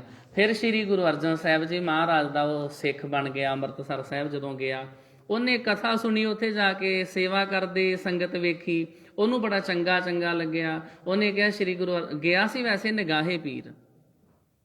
ਉੱਥੋਂ ਜਦੋਂ ਵਾਪਸ ਆ ਰਿਹਾ ਸੀ, ਰਾਜ ਲੇਟ ਹੋ ਗਿਆ ਸੀ। ਫਿਰ ਉਹਨੇ ਸੋਚਿਆ ਮੈਂ ਕਿਉਂ ਨਾ ਰਾਤ ਇੱਥੇ ਹੀ ਕੱਟ ਲਵਾਂ, ਸਵੇਰੇ ਪਿੰਡ ਜਾਵਾਂਗਾ, ਰਾਤ ਨੂੰ ਕੋਈ ਸਾਧਨ ਨਹੀਂ ਮਿਲਣਾ। ਉਹ ਰਾਤ ਉੱਥੇ ਰਹਿ ਪਿਆ ਸੀ। ਗਿਆ ਸਿਰਫ ਰਾਤ ਰਹਿਣ ਵਾਸਤੇ ਸੀ। ਜੀਵਨ ਬਦਲਾ ਕੇ ਅਗਲੀ ਸਵੇਰ ਹੋਈ ਨਾ, ਉਹਦੇ ਉਧਰੋਂ ਸੂਰਜ ਚੜ ਗਿਆ, ਉਧਰੋਂ ਇਹਦੀ ਜ਼ਿੰਦਗੀ 'ਚ ਚਾਨਣ ਹੋ ਗਿਆ। ਇੱਕ ਰਾਤ ਨੇ ਸਭ ਕੁਝ ਬਦਲ ਦਿੱਤਾ। ਬੜਾ ਸਭ ਕੁਝ ਚੰਗਾ ਲੱਗਿਆ ਵੀ ਕਿੰਨੇ ਗੁਰੂ ਦੇ ਪਿਆਰੇ ਸਿੱਖ ਆ, ਕਿੰਨੇ ਪਿਆਰ ਨਾਲ ਬਾਣੀ ਸੁਣਦੇ ਆ। ਸ੍ਰੀ ਗੁਰੂ ਅਰਜਨ ਸਾਹਿਬ ਜੀ ਮਹਾਰਾਜ ਕਿੰਨੀਆਂ ਸੋਹਣੀਆਂ ਵਿਚਾਰਾਂ ਦੱਸਦੇ ਨੇ, ਇਹਨਾਂ ਨੂੰ ਗੁਰੂ ਧਾਰਨ ਕਰ ਲੈਣਾ ਚਾਹੀਦਾ। ਬੇਨਤੀ ਕੀਤੀ ਸੱਚੇ ਪਾਤਸ਼ਾਹ ਜੀ ਮੈਨੂੰ ਵੀ ਆਪਣਾ ਸਿੱਖ ਬਣਾ ਲਓ। ਸ੍ਰੀ ਗੁਰੂ ਅਰਜਨ ਸਾਹਿਬ ਜੀ ਮਹਾਰਾਜ ਨੇ ਕਿਹਾ ਇੱਦਾਂ ਨਹੀਂ ਹੋ ਸਕਦਾ। ਤੈਨੂੰ ਅਸੀਂ ਆਪਣਾ ਸਿੱਖ ਨਹੀਂ ਬਣਾ ਸਕਦੇ। ਕਿਉਂ ਜੀ? ਗੁਰੂ ਸਾਹਿਬ ਨੇ ਕਿਹਾ ਸਿੱਖ ਤੇ ਤੂੰ ਪਹਿਲਾਂ ਬਣਿਆ, ਤੂੰ ਤੇ ਸਖੀ ਸਰਵਰ ਦਾ ਸਿੱਖ ਬਣਿਆ ਵਾ। ਭਾਈ ਮੰਝ, ਸਿੱਖੀ ਉੱਤੇ ਸਿੱਖੀ ਨਹੀਂ ਟਿਕਦੀ, ਇਸ ਤਰ੍ਹਾਂ ਨਹੀਂ ਜੇ ਹੁੰਦਾ। ਐਟ ਏ ਟਾਈਮ ਇੱਕੋ ਸਮੇਂ ਕੋ ਬੱਚਾ 2 ਸਕੂਲਾਂ 'ਚ ਦਾਖਲਾ ਨਹੀਂ ਲੈ ਸਕਦਾ, ਇੱਕੋ ਸਕੂਲ 'ਚ ਹੀ ਦਾਖਲਾ ਲਿਆ ਜਾਂਦਾ ਵਾ। ਇੱਕ ਸਮੇਂ ਇੱਕੋ ਹੀ ਕੰਮ ਹੁੰਦਾ ਵਾ। ਜੇ ਤੂੰ ਸਖੀ ਸਰਵਰ ਦਾ ਚੇਲਾ ਹੈ ਤੇ ਸਾਡਾ ਚੇਲਾ ਨਹੀਂ ਬਣ ਸਕਦਾ।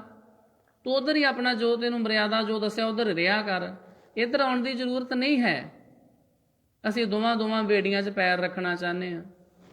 ਇੱਕ ਬੰਦਾ ਸੀ, ਉਹਦੇ ਆਪਣੇ ਪੈਟਰੋਲ ਪੰਪ ਬੜਾ ਅਮੀਰ, ਗੁਰਦੁਆਰਾ ਸਾਹਿਬ ਅਖੰਡ ਪਾਠ ਸਾਹਿਬ ਰਖਾਇਆ, ਭੋਗ ਤੇ ਆਵੇ ਨਾ। ਮੈਂ ਉਹਨੂੰ ਫੋਨ ਕੀਤਾ, ਮਸਾਂ ਹੀ ਆਇਆ, ਥੋੜਾ ਲੇਟ ਹੋ ਗਿਆ।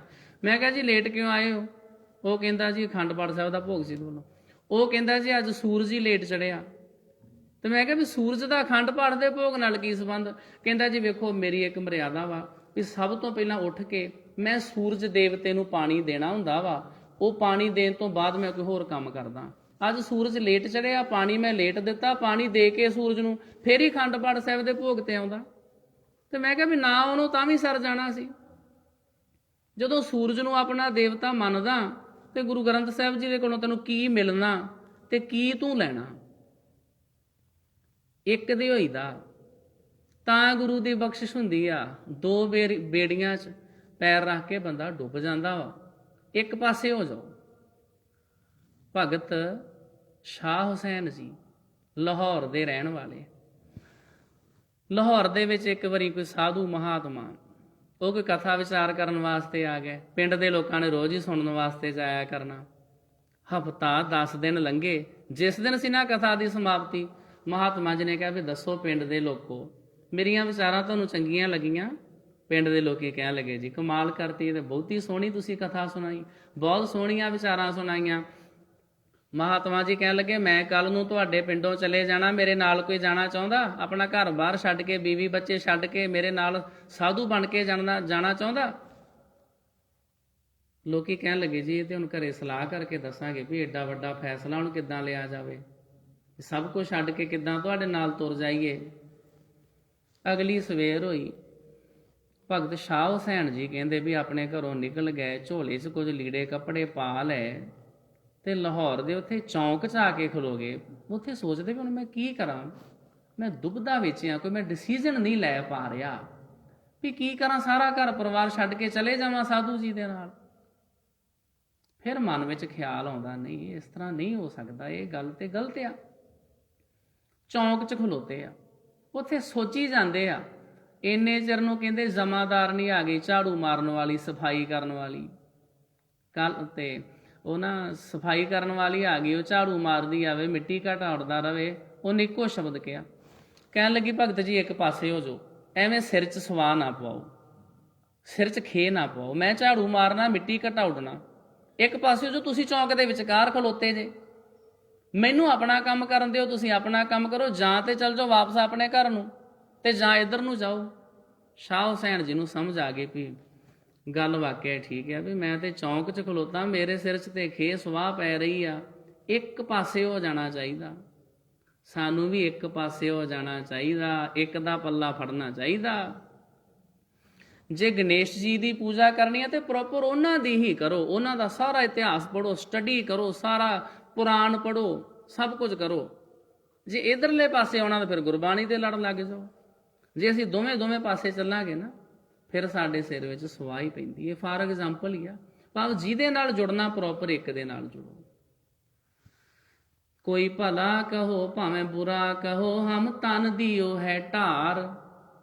ਭਾਈ ਮੰਝ ਕਹਿਣ ਲੱਗਾ ਸੱਚੇ ਪਾਤਸ਼ਾਹ ਜੀ ਮੈਂ ਤੁਹਾਡੀ ਗੱਲ ਸਮਝ ਗਿਆ ਹਾਂ। ਮਹਾਰਾਜ ਨੇ ਕਿਹਾ ਸਿੱਖੀ ਤੇ ਸਿੱਖੀ ਨਹੀਂ ਟਿਕ ਸਕਦੀ।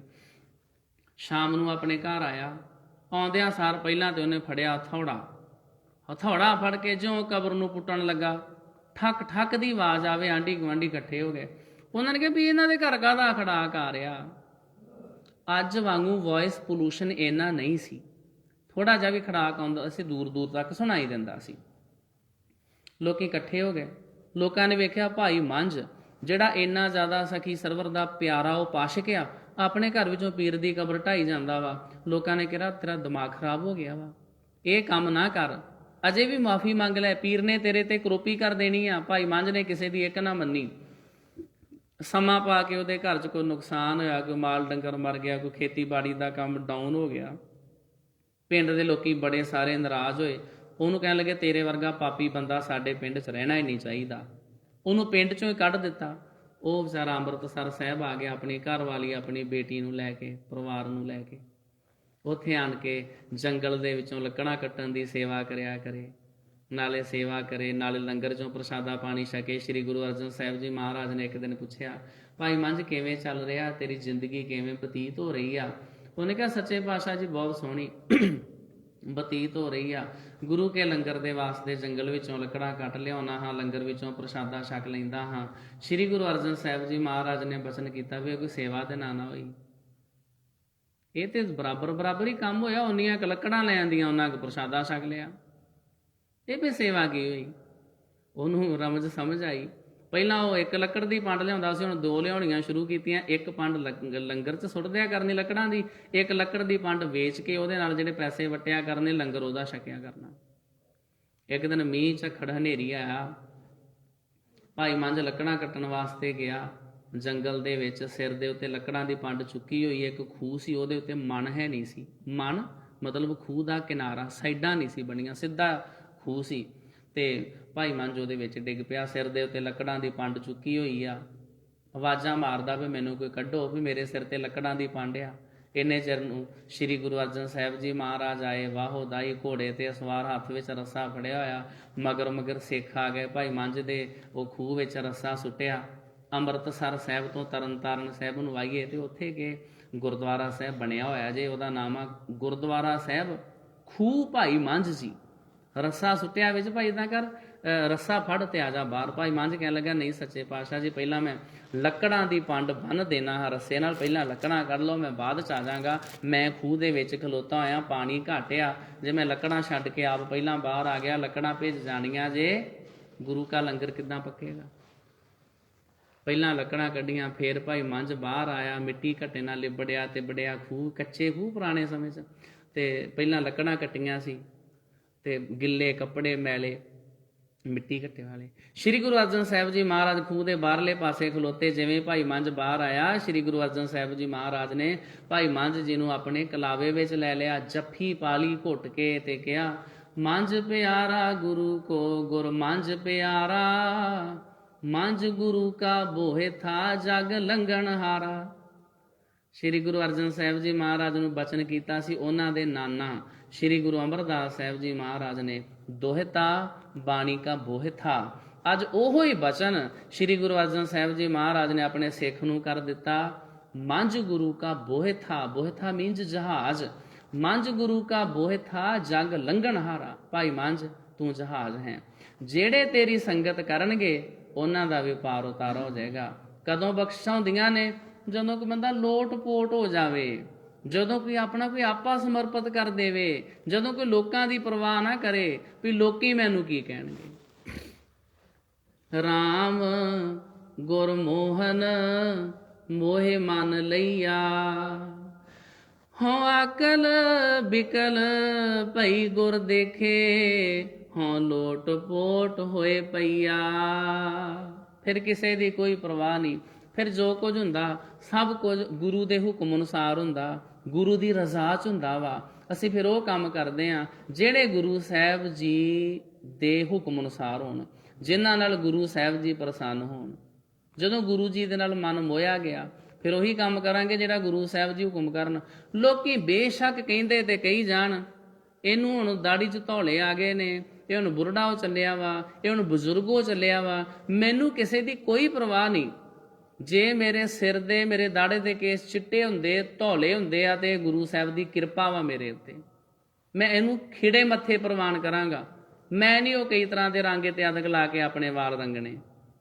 ਹਾਂ ਲੋਟ ਪੋਟ ਹੋਏ ਪਈਆ, ਮੈਂ ਗੁਰੂ ਸਾਹਿਬ ਜੀ ਦੇ ਹੁਕਮ ਦੇ ਅਨੁਸਾਰ ਚੱਲਣਾ ਹੈ।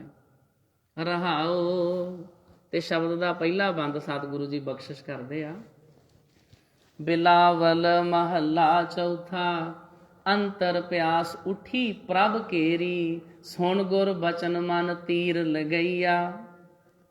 ਗੁਰੂ ਦੇ ਦਰਸ਼ਨਾਂ ਦੀ ਪਿਆਸ ਮਨ ਦੇ ਵਿੱਚ ਉੱਠੀ। ਇਹ ਸਾਰਿਆਂ ਦੇ ਮਨ ਵਿੱਚ ਨਹੀਂ ਉੱਠਦੀ। ਜਿਹਦੇ ਮਨ ਵਿੱਚ ਪਿਆਸ ਹੋਵੇ ਨਾ, ਗੁਰੂ ਦੇ ਦਰਸ਼ਨ ਉਹੀ ਕਰ ਸਕਦਾ, ਗੁਰੂ ਦੇ ਦਰਸ਼ਨ ਉਹੀ ਕਰ ਸਕਦਾ। ਮੈਂ ਮਾਤਾ ਜੀ ਨੂੰ ਕਿਹਾ ਵੀ ਰਿਸ਼ਤੇਦਾਰੀ 'ਚ ਵੀ ਮਾਤਾ ਜੀ ਕਹਿੰਦੇ ਸਵੇਰੇ ਖਾਲੀ ਪੇਟ ਉੱਠ ਕੇ ਕੋਸਾ ਪਾਣੀ ਪੀਏ, ਕਹਿੰਦੇ ਸਿਹਤ ਲਈ ਬੜਾ ਵਧੀਆ ਹੁੰਦਾ, ਅੰਤੜੀਆਂ ਸਾਫ਼ ਹੋ ਜਾਂਦੀਆਂ। ਉਹ ਕਹਿੰਦੇ ਇਹਦੇ ਮੂਰਖ ਲੋਕਾਂ ਦੇ ਕੰਮ ਆ ਵੀ ਪਿਆਸ ਲੱਗੀ ਨਾ ਹੋਵੇ ਤੇ ਬੰਦਾ ਤਾਂ ਵੀ ਪਾਣੀ ਪੀ ਜਾਵੇ, ਤੇ ਲੱਗੇ ਤੇ ਤਾਂ ਹੀ ਪਾਣੀ ਪੀਏ। ਅੰਤਰ ਪਿਆਸ ਉੱਠੀ ਪ੍ਰਭ ਕੇਰੀ, ਪਿਆਸ ਹੋਵੇ ਤੇ ਤਾਂ ਹੀ ਦਰਸ਼ਨ ਕਰੀਏ। ਜਦੋਂ ਪਿਆਸ ਹੀ ਨਹੀਂ ਆ ਤੇ ਕਾਹਦੀ ਬਾਣੀ ਪੜ੍ਹਨੀ ਤੇ ਕਾਹਦੀ ਕਥਾ ਸੁਣਨੀ, ਅਸੀਂ ਤੇ ਚੁੱਪ ਕਰਕੇ ਵਜਾ ਕੇ ਸੋਈਏ। ਅੰਤਰ ਪਿਆਸ ਉੱਠੀ ਪ੍ਰਭ ਕੇਰੀ, ਸਤਿਗੁਰੂ ਜੀ ਆਪ ਹੀ ਪਿਆਸ ਪੈਦਾ ਕਰਦੇ ਆ ਗੁਰੂ ਜੀ ਦੇ ਦਰਸ਼ਨਾਂ ਦੀ। ਜਿਨ੍ਹਾਂ ਦੇ ਹਿਰਦੇ ਵਿੱਚ ਗੁਰੂ ਜੀ ਦੇ ਦਰਸ਼ਨਾਂ ਦੀ ਪਿਆਸ ਪੈਦਾ ਹੋ ਜਾਵੇ, ਸਤਿਗੁਰੂ ਜੀ ਉਹਨਾਂ ਦੇ ਸਾਰੇ ਵਿਘਨ ਦੂਰ ਕਰ ਦਿੰਦੇ ਆ। ਇੱਕ ਪਿੰਡ ਹੈ, ਉਸ ਪਿੰਡ ਦਾ ਨਾਮ ਹੈ ਵੱਡਾ ਘਰ, ਤੇ ਉਸ ਪਿੰਡ ਦੇ ਵਿੱਚ ਇੱਕ ਗੁਰੂ ਦਾ ਸਿੱਖ ਰਹਿੰਦਾ, ਉਹਦਾ ਨਾਮ ਆ ਭਾਈ ਆਕਲ। ਭਾਈ ਆਕਲ ਦੀ ਸਾਧ ਸੰਗਤ ਜੀ ਬੇਟੀ ਵਿਆਹੁਣ ਯੋਗ ਹੋਈ। ਉਹਨੇ ਇੱਕ ਪੰਡਤ ਨੂੰ ਕਿਹਾ, ਪੁਰਾਣੇ ਸਮੇਂ 'ਚ ਪੰਡਤ ਦੇ ਆਦਿਕ ਰਿਸ਼ਤੇਕਾਰ ਆਉਂਦੇ ਹੁੰਦੇ ਸੀ। ਉਹਨੇ ਕਿਹਾ ਮੇਰੀ ਪੁੱਤਰੀ ਦਾ ਨਾ ਕਿਧਰੇ ਕੋਈ ਚੰਗਾ ਵਾਰ ਵੇਖ ਕੇ ਰਿਸ਼ਤਾ, ਕੋਈ ਵਿਆਹ ਕਰਿਆ। ਪੰਡਤ ਕਈ ਵਾਰੀ ਲਾਲਚ ਦੇ ਮਾਰੇ ਵੀ ਗਲਤ ਰਿਸ਼ਤੇ ਕਰਵਾ ਦਿੰਦੇ ਹੁੰਦੇ ਸੀ। ਜਿਹੜਾ ਪੰਡਤ ਸੀ ਉਹ ਤੁਕਲਾਣੀ ਪਿੰਡ ਦੇ ਵਿੱਚ ਭਾਈ ਸਾਦੇ ਦੇ ਪੁੱਤਰ ਭਾਈ ਸਾਧੂ ਨੂੰ ਭਾਈ ਆਕਲ ਦੀ ਬੇਟੀ ਦਾ ਵਿਆਹ ਕਰ ਆਇਆ, ਉਹ ਰਿਸ਼ਤਾ ਕਰ ਆਇਆ। ਚਲੋ ਜੀ ਸਮਾਂ ਲੰਘਦਾ ਗਿਆ, ਬਸ ਰਿਸ਼ਤਾ ਹੋ ਗਿਆ ਤੇ ਹੋ ਗਿਆ। ਪੁਰਾਣੇ ਸਮੇਂ 'ਚ ਇੰਨਾ ਨਹੀਂ ਸੀ ਕੋਈ, ਬਸ ਲੋਕੀ ਬਚਨ ਮੰਨਦੇ ਫਿਰ ਜੋ ਕਿਸੇ ਨੇ ਕਹਿ ਦਿੱਤਾ ਠੀਕ ਹੈ ਜੀ। ਲਓ ਜੀ ਰਿਸ਼ਤਾ ਹੋਇਆ ਰਿਹਾ, ਬਰਾਤ ਆ ਗਈ, ਪਤਾ ਚੱਲਿਆ ਵੀ ਇਹ ਤੇ ਸਾਰੇ ਜਿਹੜੇ ਮੁਸਲਮਾਨ ਨੇ, ਅਸੀਂ ਗੁਰੂ ਦੇ ਸਿੱਖ ਹਾਂ, ਇਹ ਸਾਰੇ ਸਖੀ ਸਰਵਰ ਦੇ ਪੁਜਾਰੀ ਨੇ। ਜਦੋਂ ਵੇਖਿਆ ਬਰਾਤ 'ਚ ਉਹਨਾਂ ਨੇ ਦਾੜੀਆਂ ਕੇਸ ਕੱਟੇ, ਕੋਈ ਹੁੱਕਾ ਪੀ ਜਾਵੇ, ਕੋਈ ਕੁਝ। ਉਹ ਬੀਬੀ ਦੀਆਂ ਸਖੀਆਂ ਸਹੇਲੀਆਂ ਨੇ ਆਣ ਕੇ ਦੱਸਿਆ ਵੀ ਤੇਰਾ ਤੇ ਭੈਣ ਗਲਤ ਘਰ 'ਚ ਵਿਆਹ ਹੋ ਚੱਲਿਆ। ਉਹਨੇ ਕਿਹਾ ਵੀ ਜਿਵੇਂ ਮੇਰੇ ਗੁਰੂ ਦਾ ਭਾਣਾ ਵੀ ਮੇਰੇ ਪਿਤਾ ਸਾਹਿਬ ਨੇ ਬਚਨ ਦਿੱਤਾ, ਮੈਂ ਹੁਣ ਕੀ ਕਰ ਸਕਨੀ ਆ, ਗੁਰੂ ਸਾਹਿਬ ਜੀ ਆਪੇ ਭਲਾ ਕਰਨਗੇ। ਲਓ ਜੀ ਉਹ ਡੋਲੀ ਤੋਰ ਦਿੱਤੀ ਗਈ। ਰਸਤੇ ਵਿੱਚ ਉਹ ਬੀਬੀ ਸੋਚਦੀ ਜਾਂਦੀ ਹੈ ਵੀ ਸੱਚੇ ਪਾਤਸ਼ਾਹ ਜੀ ਕਿਰਪਾ ਕਰੋ, ਮੇਰੇ ਤੇ ਰਹਿਮਤ ਕਰੋ। ਹੁਣ ਰਾਹ ਦੇ ਵਿੱਚ ਸ੍ਰੀ ਗੁਰੂ ਹਰਗੋਬਿੰਦ ਸਾਹਿਬ ਜੀ ਮਹਾਰਾਜ ਜੀ ਦਾ ਦਰਬਾਰ ਸਜਿਆ ਹੋਇਆ। ਜਦੋਂ ਡੋਲਾ ਉੱਥੇ ਪਹੁੰਚਿਆ, ਬੀਬੀ ਨੇ ਕਹਾਰਾਂ ਨੂੰ ਕਿਹਾ ਵੀ ਡੋਲਾ ਇੱਥੇ ਰੋਕ ਦਿਓ, ਮੈਂ ਗੁਰੂ ਦੇ ਦਰਸ਼ਨ ਕਰ ਆਵਾਂ। ਉਹਨਾਂ ਨੇ ਬਚਨ ਮੰਨਿਆ। ਇਹ ਬੀਬੀ ਡੋਲੇ 'ਚੋਂ ਉਤਰੀ, ਸ੍ਰੀ ਗੁਰੂ ਹਰਗੋਬਿੰਦ ਸਾਹਿਬ ਜੀ ਮਹਾਰਾਜ ਜੀ ਦੇ ਚਰਨਾਂ ਵਿੱਚ ਹਾਜ਼ਰ ਹੋਈ। ਸੰਗਤ ਬੈਠੀ ਆ ਤੇ ਗੁਰੂ ਸਾਹਿਬ ਪੁੱਛਦੇ ਵੀ ਪੁੱਤਰੀ ਬੇਟੀ, ਤੂੰ ਹੱਥਾਂ 'ਚ ਚੂੜਾ ਪਾਇਆ, ਕਲੀਰੇ ਪਾਏ, ਵਿਆਹ ਵਾਲੇ ਤੇਰੇ ਕੱਪੜੇ, ਤੇ ਤੂੰ ਕਿਵੇਂ ਆਈ ਹੈ? ਉਹ ਕਹਿਣ ਲੱਗੀ ਸੱਚੇ ਪਾਤਸ਼ਾਹ ਜੀ ਮੈਂ ਤੁਹਾਡੇ ਸਿੱਖ ਭਾਈ ਆਕਲ ਦੀ ਪੁੱਤਰੀ ਹਾਂ, ਪਰ ਸੱਚੇ ਪਾਤਸ਼ਾਹ ਜੀ ਭੁਲੇਖੇ ਨਾਲ ਕਹਿ ਲਓ ਕੁਛ, ਮਹਾਰਾਜ ਮੇਰਾ ਜਿਹੜਾ ਵਿਆਹ ਵਾ ਉਹ ਸਖੀ ਸਰਵਰੀਆਂ ਦੇ ਘਰ ਹੋ ਗਿਆ ਵਾ। ਮੈਨੂੰ ਇਸ ਗੱਲ ਦੀ ਬੜੀ ਚਿੰਤਾ ਵੀ ਮੈਂ ਹੁਣ ਕੀ ਕਰਾਂਗੀ। ਮੈਂ ਸੋਚਿਆ ਤੁਹਾਡਾ ਦੀਵਾਨ ਸੱਜਿਆ, ਤੁਹਾਡੇ ਆਖਰੀ ਦਰਸ਼ਨ ਕਰ ਜਾਵਾਂ। ਬਾਅਦ ਵਿੱਚ ਕੀ ਪਤਾ ਵਾ ਵੀ ਜਿਹੜੇ ਮੇਰੇ ਸਹੁਰੇ ਪਰਿਵਾਰ ਵਾਲੇ ਆ ਉਹਨਾਂ ਨੇ ਮੈਨੂੰ ਤੁਹਾਡੇ ਦਰਸ਼ਨ ਕਰਨ ਦੇਣੇ ਹਨ ਕਿ ਨਹੀਂ। ਇੱਦਾਂ ਦੀਆਂ ਪ੍ਰੋਬਲਮ ਸਾਡੀ ਜ਼ਿੰਦਗੀ 'ਚ ਕ੍ਰੀਏਟ ਹੋ ਜਾਂਦੀਆਂ ਨੇ। ਇੱਕ ਬੀਬੀ ਨੇ ਗੁਰਦੁਆਰਾ ਸਾਹਿਬ ਆਣ ਕੇ ਰੋਇਆ ਕਰਨਾ, ਉਹਨੇ ਕਿਹਾ ਕਰਨਾ ਮੇਰਾ ਜੀ ਕਰਦਾ ਗੁਰੂ ਗ੍ਰੰਥ ਸਾਹਿਬ ਜੀ ਦਾ ਸਰੂਪ ਘਰੇ ਲਿਜਾ ਕੇ ਮੈਂ ਸੁਖਮਨੀ ਸਾਹਿਬ ਦਾ ਪਾਠ ਕਰਵਾਵਾਂ, ਮੇਰਾ ਤੇ ਜੀ ਕਰਦਾ, ਪਰ ਮੇਰੇ ਸਹੁਰੇ ਪਰਿਵਾਰ ਵਾਲੇ ਨਹੀਂ ਮੰਨਦੇ, ਉਹ ਗੁਰੂ ਗ੍ਰੰਥ ਸਾਹਿਬ ਨੂੰ ਨਹੀਂ ਮੰਨਦੇ। ਇਹ ਬੀਬੀ ਨੇ ਕਿਹਾ ਵੀ ਮੈਂ ਚਾਹੁੰਦੀ ਵੀ ਤੁਹਾਡੇ ਆਖਰੀ ਦਰਸ਼ਨ ਤੇ ਕਰ ਜਾਵਾਂ। ਮਗਰੇ ਮਗਰ ਇਸ ਬੀਬੀ ਦਾ ਪਤੀ ਭਾਈ ਸਾਧੂ ਆ ਗਿਆ। ਸ੍ਰੀ ਗੁਰੂ ਹਰਗੋਬਿੰਦ ਸਾਹਿਬ ਜੀ ਮਹਾਰਾਜ ਜੀ ਨੇ ਐਸੇ ਹੀ ਕਿਰਪਾ ਕੀਤੀ, ਰਹਿਮਤ ਕੀਤੀ, ਬਚਨ ਸੁਣਾਏ। ਭਾਈ ਸਾਧੂ ਦਾ ਵੀ ਜੀਵਨ ਬਦਲ ਗਿਆ। ਦੋਨੇ ਗੁਰੂ ਸਾਹਿਬ ਜੀ ਦੇ ਸਿੱਖ ਬਣ ਗਏ ਉੱਥੇ ਜਦੋਂ, ਤੇ ਫਿਰ ਜਿਹੜੇ ਭਾਈ ਸਾਧੂ ਦੇ ਮਾਤਾ ਪਿਤਾ, ਤਾਏ ਚਾਚੇ, ਸਕੇ ਸੰਬੰਧੀ, ਉਹ ਵਿਆਹ ਤੋਂ ਬਾਅਦ ਜਦੋਂ ਮੱਥਾ ਨਹੀਂ ਟਿਕਾਉਂਦੇ ਤੇ ਉਹ ਕਹਿਣ ਲੱਗੇ ਵੀ ਚਲੋ ਤੁਹਾਨੂੰ ਮੱਥਾ ਟਿਕਾ ਲਿਆਈਏ ਆਪਣੇ ਵੱਡੇ ਵਡੇਰਿਆਂ ਦੇ, ਜਠੇਰਿਆਂ ਦੇ, ਸਖੀ ਸਰਵਰ ਦੇ, ਪਹਿਲਾਂ ਮੱਥਾ ਟੇਕ ਆਓ। ਭਾਈ ਸਾਧੂ ਕਹਿਣ ਲੱਗਾ ਨਹੀਂ, ਅੱਜ ਤੱਕ ਬਥੇਰਾ ਮੱਥਾ ਟੇਕ ਲਿਆ, ਜਿੰਨਾ ਪਹਿਲਾਂ ਟੇਕ ਲਿਆ, ਅੱਜ ਤੋਂ ਬਾਅਦ ਇਹ ਕੰਮ ਨਹੀਂ ਕਰਨਾ, ਮੈਂ ਤੇ ਗੁਰੂ ਦਾ ਸਿੱਖ ਬਣ ਆਇਆ ਰਾਹ ਦੇ ਵਿੱਚੋਂ ਹੀ। ਮੈਂ ਤੇ ਗੁਰੂ ਹਰਗੋਬਿੰਦ ਸਾਹਿਬ ਜੀ ਦਾ ਸਿੱਖ ਬਣ ਗਿਆ, ਹੁਣ ਜਠੇਰੇ ਤੇ ਆਦਿਕ ਰਹਿ ਗਿਆ ਇੱਕ ਪਾਸੇ। ਆਪਾਂ ਹੁਣ ਕਬਰਾਂ, ਮੜੀਆਂ, ਮਸਾਣਾ ਕਿਤੇ ਹੋਰ ਨਹੀਂ ਮੱਥਾ ਟੇਕਣਾ। ਘਰ ਵਾਲੇ ਬੜੇ ਇਸ ਗੱਲ ਦੇ ਉੱਤੇ ਇਤਰਾਜ਼ ਵੀ ਇਹ ਚੰਗੀ ਬੀਬੀ ਆਈ, ਆਉਂਦਿਆਂ ਸਾਰੀ ਸਾਡੇ ਪੁੱਤਰ ਦੀ ਇਹਨੇ ਮੱਤ ਮਾਰ ਦਿੱਤੀ, ਗਾਂ ਕੀ ਕਰੇਗੀ। ਉਹਨਾਂ ਨੇ ਅਲੱਗ ਕਰ ਦਿੱਤਾ, ਘਰ ਤੋਂ ਅਲੱਗ ਕਰ ਦਿੱਤਾ, ਆਉਂਦਿਆਂ ਸਾਰੀ ਮੁਸ਼ਕਲਾਂ ਹੋਈਆਂ। ਪਰ ਤਾਂ ਵੀ ਚਲੋ ਖੇਤੀਬਾੜੀ ਦਾ ਕੰਮ ਕਰਦੇ ਸੀ। ਸਮਾਂ ਪਾ ਕੇ ਇਹਨਾਂ ਦੇ ਘਰ ਵਿੱਚ ਸਾਧ ਸੰਗਤ ਜੀ ਬੱਚੇ ਦਾ ਜਨਮ ਹੋਇਆ। ਬੜੀ ਦਿਲ ਵਿੱਚ ਇੱਛਾ ਵੀ ਗੁਰੂ ਨੇ ਕਿਰਪਾ ਕੀਤੀ ਹੈ, ਚਲੋ ਸ੍ਰੀ ਅੰਮ੍ਰਿਤਸਰ ਸਾਹਿਬ ਵਿਖੇ ਚੱਲੀਏ। ਸ੍ਰੀ ਗੁਰੂ ਹਰਗੋਬਿੰਦ ਸਾਹਿਬ ਜੀ ਮਹਾਰਾਜ ਦੇ ਦਰਸ਼ਨ ਦਿਦਾਰੇ ਕੀਤੇ, ਸ਼ੁਕਰਾਨਾ ਕੀਤਾ। ਸੱਚੇ ਪਾਤਸ਼ਾਹ ਜੀ ਤੁਸੀਂ ਕਿਰਪਾ ਕੀਤੀ ਆ, ਬੱਚੇ ਦੀ ਦਾਤ ਬਖਸ਼ਿਸ਼ ਕੀਤੀ ਹੈ, ਕਿਰਪਾ ਕਰੋ ਇਹਦਾ ਨਾਮ ਵੀ ਤੁਸੀਂ ਹੁਣ ਆਪ ਹੀ ਰੱਖੋ।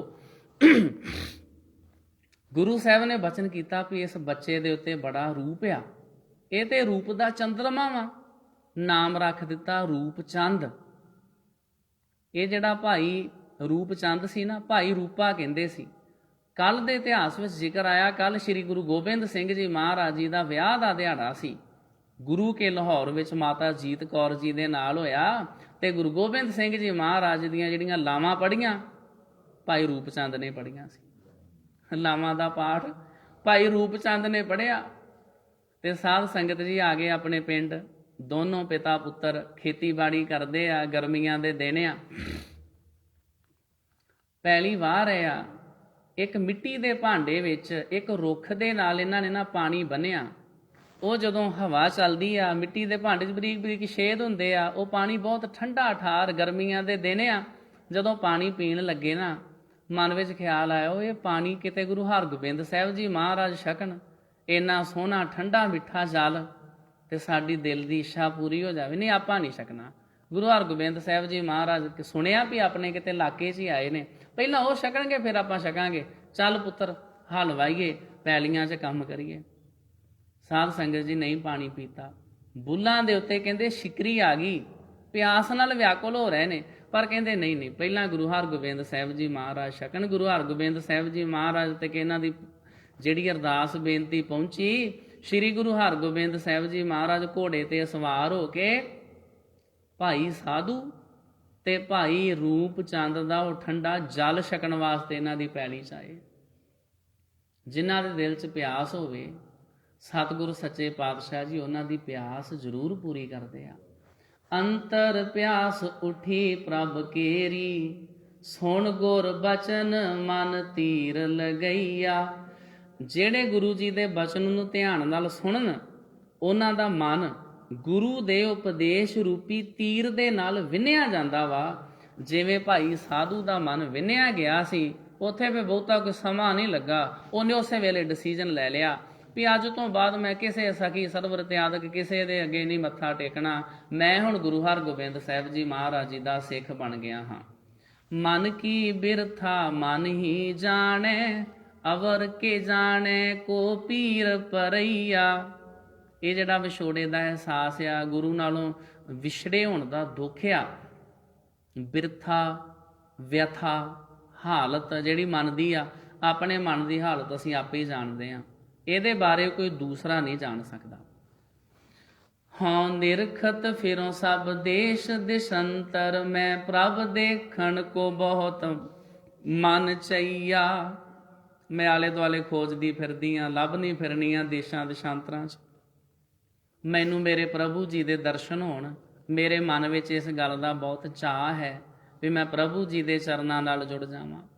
ਮਨ ਤਨ ਘਾਟ ਦਿਓ ਗੁਰ ਆਗੇ, ਜਿਨ ਹਰ ਪ੍ਰਭ ਮਾਰਗ ਪੰਥ ਦਿਖਈਆ। ਮੈਂ ਆਪਣੇ ਗੁਰੂ ਦੇ ਅੱਗੇ ਆਪਣਾ ਤਨ ਮਨ ਕਾਟ ਕਾਟ ਸਭ ਅਰਪੀ, ਵਿੱਚ ਅਗਨੀ ਆਪ ਜਲਾਈ। ਮੈਂ ਆਪਣੇ ਗੁਰੂ ਸਾਹਿਬ ਜੀ ਨੂੰ ਆਪਣਾ ਮਨ ਤਨ ਮਨ ਧਨ ਸਭ ਸੌਂਪ, ਗੁਰ ਕੋ ਹੁਕਮ ਮੰਨਿਐ ਪਾਈਐ। ਮੈਂ ਗੁਰੂ ਸਾਹਿਬ ਜੀ ਨੂੰ ਸਭ ਕੁਝ ਹੀ ਭੇਟਾ ਕਰਦੇ ਹਾਂ। ਜਿਸ ਗੁਰੂ ਜੀ ਨੇ ਕਿਰਪਾ ਕਰਕੇ ਮੈਨੂੰ ਪ੍ਰਭੂ ਜੀ ਦੇ ਨਾਲ ਮਿਲਣ ਦਾ ਰਸਤਾ ਦੱਸਿਆ ਜਾਂ ਰਸਤਾ ਦਿਖਾਇਆ। ਕੋਈ ਆਣ ਸੰਦੇਸਾ ਦੇ ਪ੍ਰਭ ਕੇਰਾ, ਰਿਦ ਅੰਤਰ ਮਨ ਤਨ ਮੀਠ ਲਗਈਆ। ਜਿਹੜਾ ਮੈਨੂੰ ਕੋਈ ਮੇਰੇ ਪ੍ਰਭੂ ਦਾ ਸੰਦੇਸ਼ਾ ਦਿੰਦਾ, ਸੁਨੇਹਾ ਦਿੰਦਾ, ਉਹ ਰੱਬ ਦਾ ਪਿਆਰਾ ਮੇਰੇ ਮਨ ਵਿੱਚ ਮੈਨੂੰ ਬਹੁਤ ਮਿੱਠਾ ਲੱਗਦਾ। ਮਸਤਕ ਘਾਟ ਦਿਓ ਚਰਨਾ ਤਲ, ਜੋ ਹਰ ਪ੍ਰਭ ਮੇਲੇ ਮੇਲ ਮਿਲਈਆ। ਜਿਹੜਾ ਮੈਨੂੰ ਪ੍ਰਭੂ ਜੀ ਦੇ ਨਾਲ ਮਿਲਾਵੇ, ਜਿਹੜਾ ਮੈਨੂੰ ਪ੍ਰਭੂ ਜੀ ਦੇ ਉਪਦੇਸ਼ ਦੇਵੇ, ਐਸੇ ਗੁਰੂ ਸਾਹਿਬ ਜੀ ਦੇ ਵਾਸਤੇ ਮੈਂ ਆਪਣਾ ਸਿਰ ਕੱਟ ਕੇ ਗੁਰੂ ਜੀ ਨੂੰ ਭੇਟਾ ਕਰ ਦਿਆਂ। ਮਸਤਕ ਘਾਟ ਦਿਓ ਚਰਨਾ ਤਲ, ਉਹਦੇ ਚਰਨਾਂ 'ਚ ਮੈਂ ਆਪਣਾ ਸੀਸ ਭੇਟ ਕਰ ਦਿਆਂ, ਭਾਵ ਆਪਣਾ ਹਉਮੈ ਹੰਕਾਰ ਈਗੋ ਸਭ ਕੁਝ ਮੈਂ ਤਿਆਗ ਦਿਆਂ। ਮਸਤਕ ਘਾਟ ਦਿਓ ਚਰਨਾ ਤਲ, ਜੋ ਹਰ ਪ੍ਰਭ ਮੇਲੇ ਮੇਲ ਮਿਲਈਆ। ਚੱਲ ਚੱਲ ਸਖੀ ਹਮ ਪ੍ਰਭ ਪ੍ਰਬੋਧੈ, ਪ੍ਰਬੋਧੈ ਦਾ ਅਰਥ ਹੈ ਟੁੰਬੀਏ, ਜਗਾਈਏ, ਵਾਹਿਗੁਰੂ ਜੀ ਦੇ ਹਿਰਦੇ ਵਿੱਚ ਆਪਣੇ ਵਾਸਤੇ ਪਿਆਰ ਪੈਦਾ ਕਰੀਏ। ਚਲੋ ਸਾਧ ਸੰਗਤ ਰੂਪੀ ਸਹੇਲੀਓ, ਚੱਲ ਮੇਰੀਏ ਸਹੇਲੀਏ, ਗੁਰਮੁਖ ਪਿਆਰਿਓ, ਚਲੋ ਗੁਰੂ ਦੀ ਬਾਣੀ ਪਿਆਰ ਨਾਲ ਪੜ੍ਹੀਏ, ਜਿਨ੍ਹਾਂ ਨੂੰ ਸੁਣ ਕੇ ਵਾਹਿਗੁਰੂ ਜੀ ਦੇ ਮਨ ਵਿੱਚ ਸਾਡੇ ਵਾਸਤੇ ਪਿਆਰ ਪੈਦਾ ਹੋਵੇ ਵੀ ਕੋਈ ਮੈਨੂੰ ਪੁਕਾਰ ਰਿਹਾ ਵਾ। ਕਬੀਰ ਕੇਸ਼ੋ ਕੇਸ਼ੋ ਕੂਕੀਐ, ਨਾ ਸੋਈਐ ਆਸਾਰ, ਰਾਤ ਦਿਵਸ ਕੇ ਕੂਕਨੇ, ਕਬੂ ਕੇ ਸੁਨੈ ਪੁਕਾਰ, ਹਮ ਕੂਕਰ ਤੇਰੇ ਦਰਬਾਰ। ਭੌਂਕੇ ਆਗੇ ਬਦਨ ਪਸਾਰ, ਭੌਂਕੇ ਭੌਂਕਣਾ, ਜਿੱਦਾਂ ਕੁੱਤਾ ਭੌਂਕਦਾ ਨਾ ਉੱਤੇ ਨੂੰ ਤਾਂ ਨੂੰ ਮੂੰਹ ਕਰ ਕਰਕੇ, ਮਾਲਕ ਨਹੀਂ ਸੁਣਦਾ ਵੀ ਐਵੇਂ ਭੌਂਕੀ ਜਾਂਦਾ। ਜਦੋਂ ਬਾਰ-ਬਾਰ ਭੌਂਕਦਾ ਟੱਬਰ ਵਾਲਿਆਂ ਦਾ ਧਿਆਨ ਖਿੱਚਿਆ ਜਾਂਦਾ ਵੀ ਵੇਖੋ ਤੁਸੀਂ ਇਹਨੂੰ ਮੁਸ਼ਕਲ ਕੀ ਆ। ਜਦੋਂ ਇਸ ਤਰ੍ਹਾਂ ਬਾਰ-ਬਾਰ ਭੌਂਕਦੇ ਰਹੀਏ, ਆਵਾਜ਼ਾਂ ਮਾਰਦੇ ਰਹੀਏ, ਕਦੇ ਨਾ ਕਦੇ ਸਾਡੀ ਪੁਕਾਰ ਵਾਹਿਗੁਰੂ ਜੀ ਦੇ ਦਰਬਾਰ ਵਿੱਚ ਜ਼ਰੂਰ ਸੁਣੀ ਜਾਂਦੀ ਆ। ਹਮ ਕੂਕਰ ਤੇਰੇ ਦਰਬਾਰ, ਭੌਂਕੇ ਆਗੇ ਬਦਨ ਪਸਾਰ। ਸਤਿਗੁਰੂ ਜੀ ਬਖਸ਼ਿਸ਼ ਕਰਦੇ ਵੀ ਚਲੋ ਅਕਾਲ ਪੁਰਖ ਵਾਹਿਗੁਰੂ ਪਰਮਾਤਮਾ ਜੀ ਨੂੰ ਆਵਾਜ਼ਾਂ ਮਾਰੀਏ, ਗੁਰੂ ਦੀ ਬਾਣੀ ਪਿਆਰ ਨਾਲ ਪੜ੍ਹੀਏ।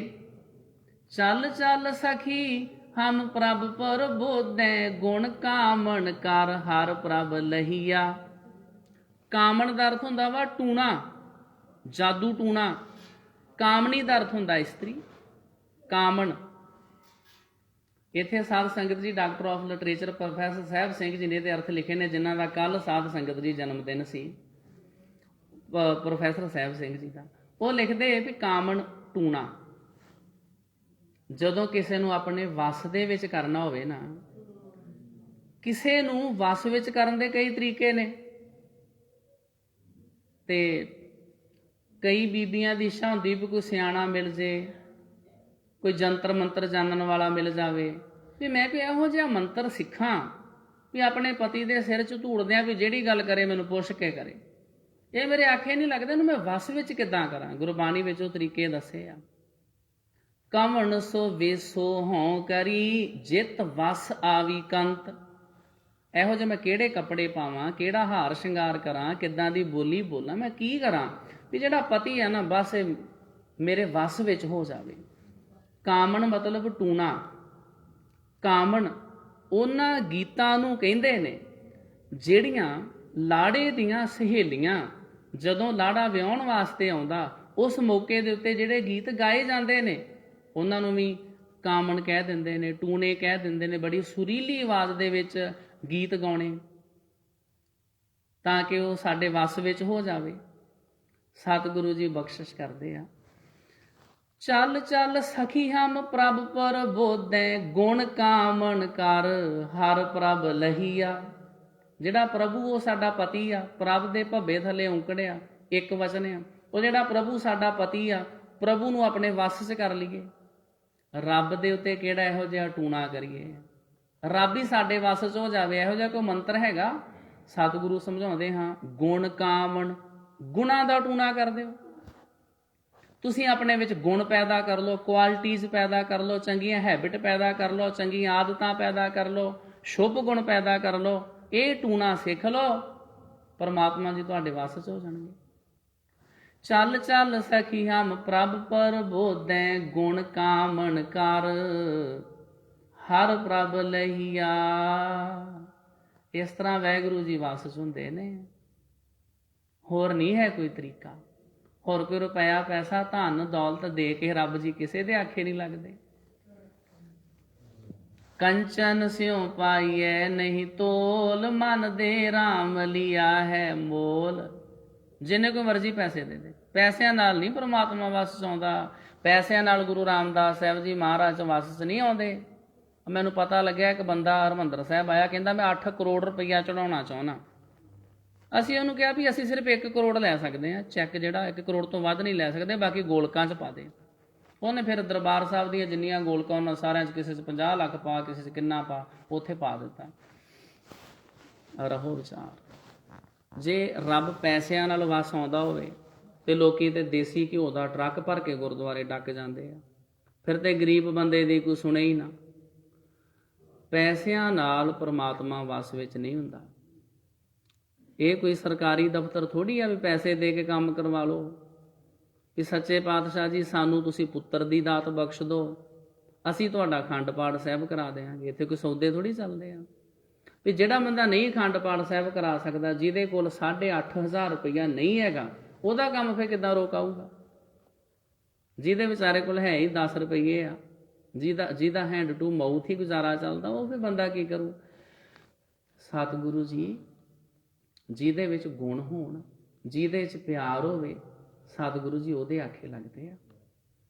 ਸਤਿਗੁਰੂ ਸੱਚੇ ਪਾਤਸ਼ਾਹ ਜੀ ਉਹਦੀ ਬੇਨਤੀ ਪ੍ਰਵਾਨ ਕਰਦੇ ਆ। ਜਿਵੇਂ ਪਹਿਲਾਂ ਆਪ ਸੰਗਤਾਂ ਨੇ ਸਾਖੀ ਸਰਵਣ ਕੀਤੀ ਨਾ ਇੱਕ ਦਿਨ, ਭਾਈ ਲੱਖੂ, ਸਤਿਗੁਰੂ ਜੀ ਉਹਦੇ ਆਖੇ ਲੱਗਦੇ ਆ, ਬੁੱਧੂ ਸ਼ਾਹ ਦੇ ਆਖੇ ਨਹੀਂ ਲੱਗਦੇ। ਉਹ ਕਹਿੰਦਾ ਵੀ ਮੇਰਾ ਆਵਾ ਪੱਕਾ ਨਿਕਲੇ, ਮੇਰਾ ਭੱਠਾ। ਉਹ ਕਿੰਨੇ ਵਿਚਾਰਾ ਮਿਹਨਤ ਕਰਦਾ, 5 ਸਿੰਘਾਂ ਨੂੰ ਪ੍ਰਸ਼ਾਦਾ ਛਕਾ, ਗੁਰੂ ਅਰਜਨ ਸਾਹਿਬ ਨੂੰ ਆਪਣੇ ਘਰ ਸੱਦੋ, ਅਰਦਾਸ ਕਰਵਾਓ, ਭੱਠਾ ਤਾਂ ਵੀ ਕੱਚਾ ਹੀ ਨਿਕਲਦਾ। ਤੇ ਜਿਹੜਾ ਭਾਈ ਲੱਖੂ, ਉਹ ਤੋਂ ਵਿਚਾਰਾ ਗਰੀਬ ਜਿਹਾ ਸਿੱਖਿਆ, ਉਹ ਇੰਨਾ ਕਹਿੰਦਾ ਨਹੀਂ ਜਿੰਨਾ ਕੁਝ ਮਰਜ਼ੀ ਕਰ ਲਾ, ਤੇਰਾ ਭੱਠਾ ਕੋਈ ਨਹੀਂ ਪੱਕਾ ਨਿਕਲਣਾ। ਤੇ ਜਿਹੜਾ ਉਹਦਾ ਭੱਠਾ ਉਹ ਕੱਚਾ ਹੀ ਨਿਕਲਦਾ। ਇਹ ਤੇ ਗੁਰੂ ਸਾਹਿਬ ਜੀ ਪਿਆਰ ਵਾਲੇ ਦੀ ਗੱਲ ਸੁਣਦੇ ਆ। ਸਵਈਏ ਸੁਧਾ ਸਵਈਏ, ਸਰਾਵਗ ਸੁਧ ਸਮੂਹ ਸਿਧਾਨ। ਸਾਚ ਕਹੋ ਸੁਨ ਲੇਹੋ ਸਭੈ, ਜਿਨ ਪ੍ਰੇਮ ਕੀਓ ਤਿਨ ਹੀ ਪ੍ਰਭ ਪਾਇਓ। ਸ਼੍ਰੀ ਗੁਰੂ ਗੋਬਿੰਦ ਸਿੰਘ ਜੀ ਮਹਾਰਾਜ ਮਾਲਵੇ 'ਚ ਗਏ। ਉੱਥੇ ਇੱਕ ਪਿੰਡ ਆ, ਉਸ ਪਿੰਡ ਦੇ ਵਿੱਚ ਇੱਕ ਮਸੰਦ ਆ। ਉਸ ਮਸੰਦ ਨੇ ਤੇ ਕਈ ਤਰ੍ਹਾਂ ਦੇ ਭੋਜਨ ਪਦਾਰਥ ਤਿਆਰ ਕੀਤੇ ਆ। ਗੁਰੂ ਮਹਾਰਾਜ ਇਹ ਛਕਣ, ਸਤਿਗੁਰੂ ਜੀ ਉਹ ਨਹੀਂ ਛਕਦੇ।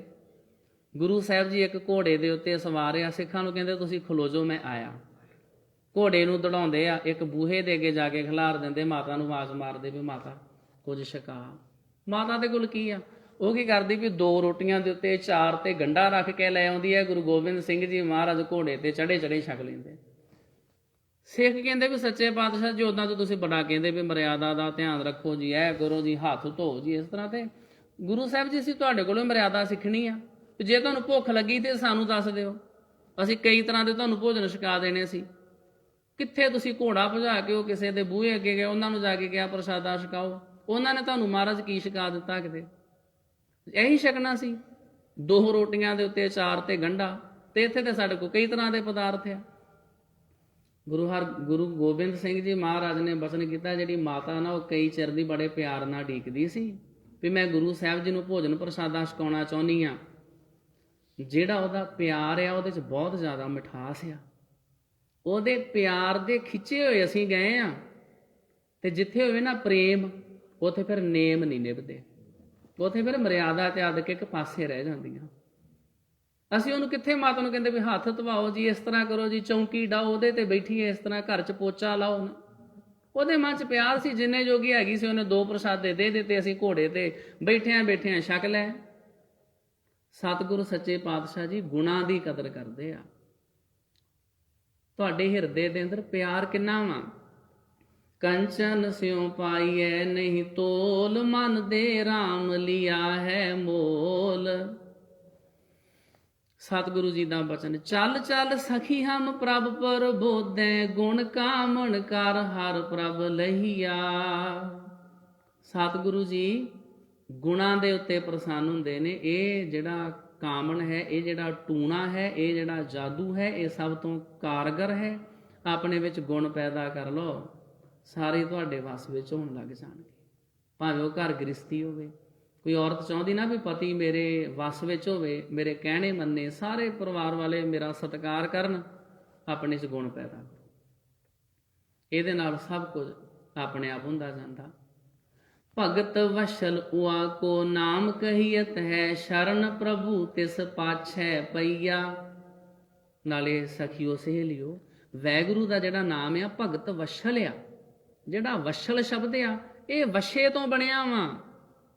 ਜਿੱਦਾਂ ਗਾਂ ਆਪਣੇ ਵਸ਼ੇ ਨੂੰ ਚੱਟਦੀ ਆ ਨਾ, ਜੀਭ ਨਾਲ ਸਾਫ਼ ਕਰਦੀ ਨਾ, ਵੇਖਿਆ ਗਾਂ ਦਾ ਆਪਣੇ ਵਸ਼ੇ ਨਾਲ ਕਿੰਨਾ ਪਿਆਰ ਹੁੰਦਾ। ਗਾਂ ਨੂੰ ਇੱਕ ਥਾਂ ਦੇ ਉੱਤੋਂ ਦੂਸਰੀ ਥਾਂ ਤੇ ਲਿਜਾਣਾ ਹੋਵੇ, ਜਿਹੜੇ ਵਪਾਰੀ ਲੋਕ ਨੇ ਉਹ ਆਪਣੇ ਸਾਈਕਲ ਦੀ ਵੱਡੀ ਸਾਰੀ ਕਾਠੀ ਦੇ ਪਿੱਛੇ ਟੋਕਰਾ ਰੱਖ ਕੇ ਉਹਦੇ 'ਚ ਵਸ਼ਾ ਬਿਠਾ ਲੈਂਦੇ ਆ, ਗਾਂ ਪਿੱਛੇ ਆਪੇ ਤੁਰੀ ਆਉਂਦੀ ਆ। ਅੱਜ ਕੱਲ੍ਹ ਤੇ ਪੰਜਾਬ ਦੇ ਛੱਪੜ ਉਹਨੇ ਸਾਫ਼ ਨਹੀਂ ਰਹੇ, ਨਹੀਂ ਤੇ ਪਹਿਲਾਂ ਇੰਨੇ ਸਾਫ਼ ਹੁੰਦੇ ਸੀ ਵੀ ਬੱਚੇ ਵੀ ਵਿੱਚੇ ਨਹਾਈ ਜਾਂਦੇ ਸੀ। ਮੈਂ ਖੁਦ ਨਹਾ ਕੇ ਵੇਖਿਆ ਛੱਪੜਾਂ 'ਚ। ਜੇ ਕਿਸੇ ਦੀ ਮੱਝ ਛੱਪੜ 'ਚ ਬਹਿ ਕੇ ਗਾਲੀ ਕਰਨ ਲੱਗ ਜਾਵੇ ਨਾ, ਉਹ ਗਾਲੀ ਵੀ ਪਹਿਲਾਂ ਸਾਰਾ ਕੁਝ ਖਾ ਲੈਂਦੀ ਹੈ ਤੇ ਬਾਅਦ 'ਚ ਉਹਨੂੰ ਪਚਾਉਂਦੀ ਰਹਿੰਦੀ, ਹਜ਼ਮ ਕਰਦੀ ਰਹਿੰਦੀ। ਜੇ ਮੱਝ ਗਾਲੀ ਪੈ ਜਾਵੇ, ਉਹ ਛੱਪੜ 'ਚ ਵੜ ਕੇ ਨਿਕਲੇ ਹੀ ਨਾ, ਫਿਰ ਘਰ ਵਾਲੇ ਹਰੇ ਪੱਠੇ ਤੋੜ ਕੇ ਲਿਆਉਂਦੇ, ਮੱਝ ਨੂੰ ਵਿਖਾਉਂਦੇ ਵੀ ਆ ਜਾ ਛੱਪੜ ਤੋਂ ਬਾਹਰ ਆ ਜਾ। ਤੇ ਮੱਝ ਸੋਚਦੀ ਮੈਂ ਤਾਂ ਪਹਿਲਾਂ ਘਾਹ ਖਾ ਖਾ ਕੇ ਰੱਜੀ ਐ, ਤੇ ਤੁਹਾਡੇ ਪੱਠਿਆਂ ਦਾ ਕਰਕੇ ਕਿਵੇਂ ਆਵਾਂ। ਫਿਰ ਦੂਸਰਾ ਤਰੀਕਾ, ਲੋਕੀ ਫਿਰ ਆਪਣੇ ਘਰੋਂ ਕੱਟਾ ਖੋਲ ਲਿਆਉਂਦੇ ਆ, ਵਛਾ ਖੋਲ ਲਿਆਉਂਦੇ। ਜਦੋਂ ਉਹਨੂੰ ਛੱਪੜ ਦੇ ਕੰਢੇ ਤੇ ਲਿਆਉਂਦੇ ਸੀ ਤੇ ਮੱਝ ਹੋਵੇ, ਫਿਰ ਉਸੇ ਵੇਲੇ ਨਿਕਲ ਆਉਂਦੇ, ਛੱਪੜ 'ਚੋਂ ਨਿਕਲ ਆਉਂਦਾ ਪਸ਼ੂ ਆਪਣੇ ਬੱਚੇ ਦੇ ਪਿਆਰ ਦਾ ਕਰਕੇ। ਜਿਹੜਾ ਰੱਬ ਆ ਨਾ ਉਹ ਭਗਤ ਵਸ਼ਲ ਆ। ਇਹ ਸ਼ਬਦ ਵਸ਼ੇ ਤੋਂ ਬਣਿਆ। ਜਿਵੇਂ ਗਾਂ ਆਪਣੇ ਵਸ਼ੇ ਨੂੰ ਪਿਆਰ ਕਰਦੀ ਆ, ਜਿਵੇਂ ਮੱਝ ਆਪਣੇ ਕੱਟੀ ਨੂੰ ਪਿਆਰ ਕਰਦੀ ਆ, ਇਸੇ ਤਰ੍ਹਾਂ ਵੈਗੁਰੂ ਜੀ ਭਗਤੀ ਨੂੰ ਪਿਆਰ ਕਰਦੇ ਆ, ਜਿਹੜੇ ਵੈਗੁਰੂ ਦੇ ਗੁਣ ਗਾਉਂਦੇ ਆ। ਭਗਤ ਵਸ਼ਲ ਉਆ ਕੋ ਨਾਮ ਕਹੀਅਤ ਹੈ, ਸ਼ਰਨ ਪ੍ਰਭੂ ਤਿਸ ਪਾਛੈ ਪਈਆ। ਮੈਂ ਤੇ ਉਸ ਵੈਗੁਰੂ ਦੀ ਸ਼ਰਨ ਵਿੱਚ ਪੈ ਗਈ ਆ। ਖਿਮਾ ਸ਼ਿੰਗਾਰ ਕਰੇ ਪ੍ਰਭ ਖੁਸ਼ੀਆਂ। ਵੈਗੁਰੂ ਜੀ ਸ਼ਿੰਗਾਰ ਬੜਾ ਪਸੰਦ ਕਰਦੇ। ਕਿਹੜਾ? ਖਿਮਾ ਦਾ ਸ਼ਿੰਗਾਰ। ਦੂਸਰੇ ਹਾਰ ਸ਼ਿੰਗਾਰ ਨਹੀਂ, ਉਹਨਾਂ ਨਾਲ ਤੇ ਸਾਡੀ ਸਕਿਨ ਤੇ ਰਿਐਕਸ਼ਨ ਹੋ ਸਕਦਾ ਵਾ। ਉਹ ਤੇ ਕਈ ਤਰ੍ਹਾਂ ਦੀਆਂ ਘਟੀਆ ਕੁਆਲਿਟੀ ਦੀਆਂ ਬਣਦੀਆਂ ਨੇ, ਜਿਹੜੇ ਦੁਨਿਆਵੀ ਸ਼ਿੰਗਾਰ ਨੇ। ਗੁਰਬਾਣੀ ਵਿੱਚ ਹਾਰਾਂ ਸ਼ਿੰਗਾਰਾਂ ਦਾ ਵੀ ਜ਼ਿਕਰ ਆਇਆ ਜੇ, ਉਹ ਅਲੱਗ ਸ਼ਬਦ ਨੇ, ਉਹ ਅਲੱਗ ਟੌਪਿਕ ਆ। ਗੁਰਬਾਣੀ 'ਚ ਪਰਫਿਊਮ ਦਾ ਜ਼ਿਕਰ ਆਇਆ ਵਾ, ਪਾਊਡਰ ਦਾ ਜ਼ਿਕਰ ਆਇਆ ਵਾ, ਦੰਦਾਸੇ ਦਾ ਜ਼ਿਕਰ ਆਇਆ ਵਾ। ਦੰਦਾਸਾ ਜਿਹੜੀ ਉਹ ਦਾਤਨ ਲਾਲ ਜੀ ਕਰਦੇ ਹੁੰਦੇ ਸੀ ਨਾ, ਉਹਦਾ ਜ਼ਿਕਰ ਆਇਆ ਗੁਰਬਾਣੀ ਵਿੱਚ। ਆਪੇ ਜਲ ਆਪੇ ਦੇ ਸ਼ਿੰਗਾ, ਆਪੇ ਚੁਲੀ ਕਰਾਵੇ। ਸ਼ਿੰਗਾ ਕਹਿੰਦੇ ਟੁੱਥਪਿਕ। ਜਦੋਂ ਸਾਡੇ ਦੰਦਾਂ 'ਚ ਕੁਝ ਫਸ ਜਾਵੇ, ਉਹ ਜਿਹੜੀ ਸੂਈ ਨਾਲ ਜਾਂ ਅੱਜ ਕੱਲ੍ਹ ਸੌਫਟ ਜਿਹਾ ਇੱਕ ਧਾਗਾ ਆਉਂਦਾ, ਉਹਦੇ ਨਾਲ ਕੱਢਦੇ ਨਾ ਟੁੱਥਪਿਕ, ਉਹਨੂੰ ਕਹਿੰਦੇ ਸ਼ਿੰਗਾ। ਗੁਰਬਾਣੀ ਤੇ ਇੱਕ ਇਨਸਾਈਕਲੋਪੀਡੀਆ, ਸਾਰੀ ਜ਼ਿੰਦਗੀ ਪੜ੍ਹੀ ਜਾਓ, ਇਹਦਾ ਨਹੀਂ ਅੰਤ ਪਾਇਆ ਜਾਂਦਾ।